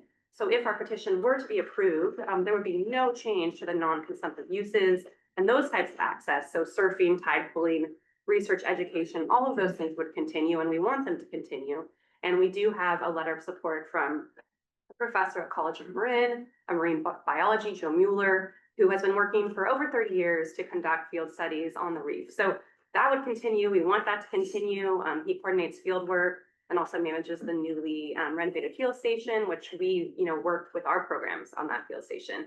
And then we also conduct field trips for local school children at the reef. So all of those important access priorities are important to us and would all continue. So I just wanted to make sure, and I will try my best to dispel any, rumors about that about our petition locally, but I want to make sure that was translated clearly. So thank you very much. Please. Yeah, good afternoon, commissioners, staff. I'm Mike Beenan, co-founder of the Laguna Bluebelt Coalition, which was formed in 2008 to advance a citywide marine protected area in Laguna Beach. The Laguna Bluebelt has been meeting monthly since that time to coordinate our programs in education, protection, water quality improvements, restoration, and networking. I'm the petitioner for the Laguna Bluebelt petition, and I was on the initial MPA surveys back in 1999. First, I want to thank the commissioners and staff for your courage and dedication over many years to protect California's sea life while restoring sustainable fisheries adjacent to our MPAs. As background, I grew up in a large working class family surfing Northern California's wild waters and diving for abalone. At 17, I joined the Navy to avoid the draft, but through a twist of fate, I wound up assigned to SEAL Team 1 as a young platoon sergeant. Leaving the military at the age of 21, I worked my way through college and later became the Assistant Dean of Students at UC Irvine. In that capacity, I was also a NAUI scuba instructor, and I started the world's first scuba classes for paraplegic veterans and polio victims with surf work and qualifying dives in Laguna Beach. I have dove in MPAs around the world to learn about their success, my lifelong experiences, and passion for a healthy, abundant ocean continues to run long and deep. Today, Laguna's MPAs are a huge success story showcasing our work and our community's embrace of sea life protection. Ecotourism to offshore reefs and dive sites are flourishing, and testimony from the local fishing community confirms the anticipated spillover effect is working. The proliferation of lobster traps along the southern MPA boundary each season is an additional evidence the spillover effect is operating as anticipated by the science advisory team during the MLPA process. Kelp recovery remains a powerful tool to address climate change and resilience. The Laguna Bluebelt petition to protect all of Laguna's sea life is supported by many individuals and organizations and is also supported by the Juaneño Band of Mission Indians, Ashaman Nation, proudly describing themselves as, quote, the inheritors and stewards of Laguna Beach's rare and iconic coastal resources for present and future generations. In fact, South Laguna has a modest sculpture honoring diverse people in our community. The proposed area features prominent sea bluffs rapidly descending to deep waters at Whale Cove and offshore essential kelp reefs mapped by Kelp Watch and the California Department of Fish and Wildlife, among others. Excuse me. Let's recall the science advisory team determined bigger is better. Laguna's MPAs are the minimum shoreline size of 5.6 miles. Adjusting the boundary for a total of 6.9 miles will make the Laguna MPA a preferred shoreline between 6 and 12 miles for greater success, a goal shared by all. Incidentally, there's no additional cost for the petition since the city of Laguna Beach has 90 marine safety lifeguards that are also marine protection officers for our 6 million annual visitors to Laguna Beach. With the recent damage from wildfires to Laguna's sister sites at Point Vicente and Point Doom, MPAs, the precautionary principle recommends adding this small amount to Laguna's MPA that will make a big difference in Southern California's MPA network for sea life recovery. Thank you always for your efforts to protect Laguna sea life and California sea life. Thanks, Mike. Thanks for sharing your background. That's amazing. Thank you. I feel like it's that title that Sylvia Earle gets, his deepness. Thank you. Chris, please. My name is Chris Voss, and I'm speaking now this time just as a commercial fisherman, not as president of CFSB. And I want to start by apologizing for my behavior yesterday during the meeting. I felt like I behaved inappropriately. I've been involved in the commission process for over 20 years, and I believe in this kind of a public process. We're all fortunate to be able to voice our opinions in this kind of forum. I feel like at times I've made an impact on how things are decided. I feel also that it's important that we acknowledge that at this point in our country's history, we're all in a little bit of trouble. We all depend on the rule of law to support this kind of engagement. And at the federal level, things are going sideways really seriously. And I think we can't just ignore the impact it's going to have on what we do in these kinds of forums.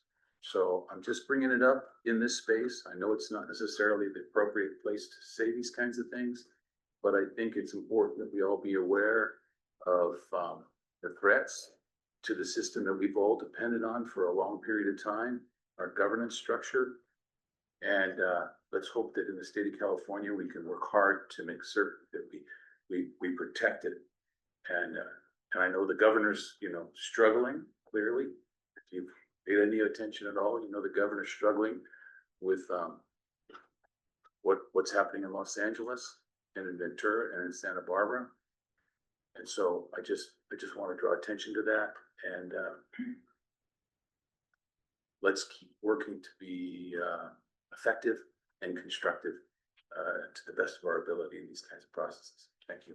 Hey, Chris, thank you for that. You've been an essential part of the dialogue, and you always do it with respect and thoughtfulness, and appreciate your apology. It wasn't really necessary, but do appreciate. Especially to you, Commissioner Sklar. I appreciate that, but no, you're highly valued as a part of this community, and you add to it all the time. So know that we appreciate that deeply.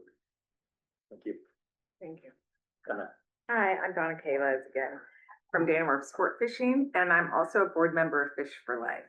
So I'm here today to express my sincere gratitude to the department for the invaluable support that they have shown for Fish for Life for the past 15 years. Fish for Life takes out special needs children fishing every year, around 5 times a year in places like Dana Point, Santa Barbara, and San Diego. This past year was the first year that I can remember where we had CDFW staff on every single trip. It's overwhelming to see how excited these kids are, and I want to call out certain people here just to thank you. So I want to call out Dr. Craig Schumann, Amanda Van Diglin, John Ugaretz, Liz Helmers, also wardens, Marty Matthews and his whole team. Every time he comes on board and he deputizes these children that, he loves it. He gets on the bait tank and he talks to all the kids and he junior deputizes them. And for many of them, it's life-changing. We have lots of kids in wheelchairs. They're severely handicapped. So Jim Holden, who could not be here, just wants me to express that this program is so important to us. And our next trip is next Saturday, July 26th on the Dana Pride at the Dana Point. And you're all invited. You're all welcome to it. Watch online as well. I have sent the whole schedule to Melissa so she can give it to everyone, and I just want to commend. I didn't want to talk at all about any petitions, but the Laguna petition is causes a lot of PTSD for my community and the commercial fishing community. And I have to say that, that petition is where I take those kids, the special needs kids, to fish. They cannot get on a boat. They cannot go 2 hours down the coast or even a half hour. This is a very critical area to us. So I am going to be here every single day that I can to fight for those kids and for the rights of the fishermen and the commercial fishermen, because if they get pushed down, there's a lot of people that will be out of business. So I just wanted to bring that up, but really to invite you all to Fish for Life, and thank you so much for the support. The kids appreciate it. Thank you. Thanks, Donna. Hey, Merritt. Yeah, I just have a quick question. So I'm looking, the tribal committee meets on August 12th and then the full commission on the 13th and 14th. I think the cycle has marine on the 14th. Are you thinking that there will be the marine day will be on the 13th now, so that the tribal people can be? No. Okay. No, I just didn't know which day they were on, so I was distinguishing. But yeah, that's what we talked about today. We'll change the days we do what. Okay, great. Thank you very much. That's all. I just hadn't looked at it, so I didn't know which day was which when I was asking Melissa about the days. Yep, you got a lot of things going on. Thanks. Anybody else in the room? Now we'll go to the couple people online. Okay, let's go with Blake, please. Hello, can you hear me? Hello? Go ahead, Blake. Oh, sorry. Yeah. Blake Herman, petition 15. Yeah, we can hear you. Yeah, just calling in to kind of comment on a little analysis that I submitted earlier in the year before CDFW's full framework came out. Before then, the only existing ones we kind of had to go off of were the master plan objectives and the levels of protection that C-Sketch uses. So utilizing that, we were able to kind of work through all the options. My petition proposes several. So it kind of works through all of them and, assigns the relative level of protection that each option has. And by doing that, we were kind of able to refine the petition in a way to specifically options that leave the highest levels of protection possible, but still allow reasonable levels of take. So it's kind of an example of, how these frameworks can be applied to petitions and find ways where we can still have some limited access, but also still protect species that we want to protect in our MPAs, our bass, our lobster, the species that we see every day that people mention at this very meeting are benefiting from spillover, but still allow that pelagic access. So I encourage everyone who's interested to all look at that. It definitely goes a little into it, but yeah, appreciate it. Thanks, Blake. And Chris Martinelli, your last speaker today. Oh, no, you're not. Go ahead, Chris. Oh, good afternoon. You got me now? Can you We hear do. me? Thanks, Chris. Go ahead. Okay, good. Yeah, I spoke earlier again. My name is Chris Martinelli. And I wanted to just comment on the comment about the Duxbury Reef closure and the community engagement there. And I don't want to belabor this because I understand we're trying to talk about the process here, and I hope that there'll be time that we can get into the details more. But I did want to make a comment on the community engagement piece that was just a few speakers ago was talked about. And, the point raised, the EAC did reach out to the Bolinas Rod and Boat Club to communicate what their plans were. And a lot of questions were asked. They did not endorse it. They also didn't represent what the whole scope of the project was. Most of the members there did not understand that there was going to be a fishing closure associated with it. Some of them actually signed the petition. And I think everyone in that group shares the desire to protect the reef and the resources out there. So I really just want to make sure that people, when we say there's broad community support and some of these things that, the broad community support that they are showing is EAC members and not necessarily representing the whole community. So I just wanted to be clear with that. And then another comment from earlier, it was discussed about that there's not the resources to have all the data that was accessible to your team during the first generation of the MPAs. And I just wanted to express the fact that the fishing groups don't have the resources to provide you with much data. I know that some of these groups like the AC will have data. They have a docent program. And some of the data that they've collected, I just stress that you look at it critically, because I think some of it is maybe misguided and or not really transparent. So I just really would stress that importance of you to look critically at that when it comes time to evaluate that. And I appreciate your time today. I don't want to spend any more time on this, especially since I'm the last speaker. But I look forward to engaging with you all in the future, and thanks for your time. Thanks, Chris. And Molly, you're our last speaker. Go ahead, please. Hi, thank you for letting me squeeze in this one more comment. This is actually coming from a community member that couldn't be at this meeting, but sent me just some short notes, and it is short. In quote, she says, and this is also related to the equity and access discussion we had earlier. To quote this community member, "This proposal is not just about conservation, it's also an issue of equity and access. Changing Duxbury Reef to an SMR restricts access to folks who don't have the privilege of having boats or offshore gear, come from marginalized backgrounds, and use the reef and coastline for educational and affordable recreation, and use intertidal zones for cultural, medicinal, and subsistence purposes. If it becomes an SMR, these individuals lose a space they've historically used, possibly without having the resources to go elsewhere. True environmental stewardship means balancing ecological protections with inclusive access." End quote. Thank you so much, everybody, for your hard work.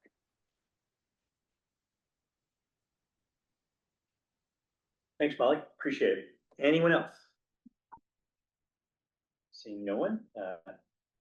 Mr. Commissioner Ray, any final thoughts or comments? No, just thanks to you, Eric, thanks to everyone, thanks so much to the department, a ton of work went into this, really, really appreciate it. And thanks to commission staff too, Caroline and Susan and team. It's a really nice compliment, and to see, I know OPC also did a bunch of work as well, so to see it also all working together, moving in the same direction on this, it's really helpful. And just, again, thanks to everyone who flew in, drove up, showed up online. It means a lot. And I think I think we're getting closer. So thanks. What she said, we're adjourned.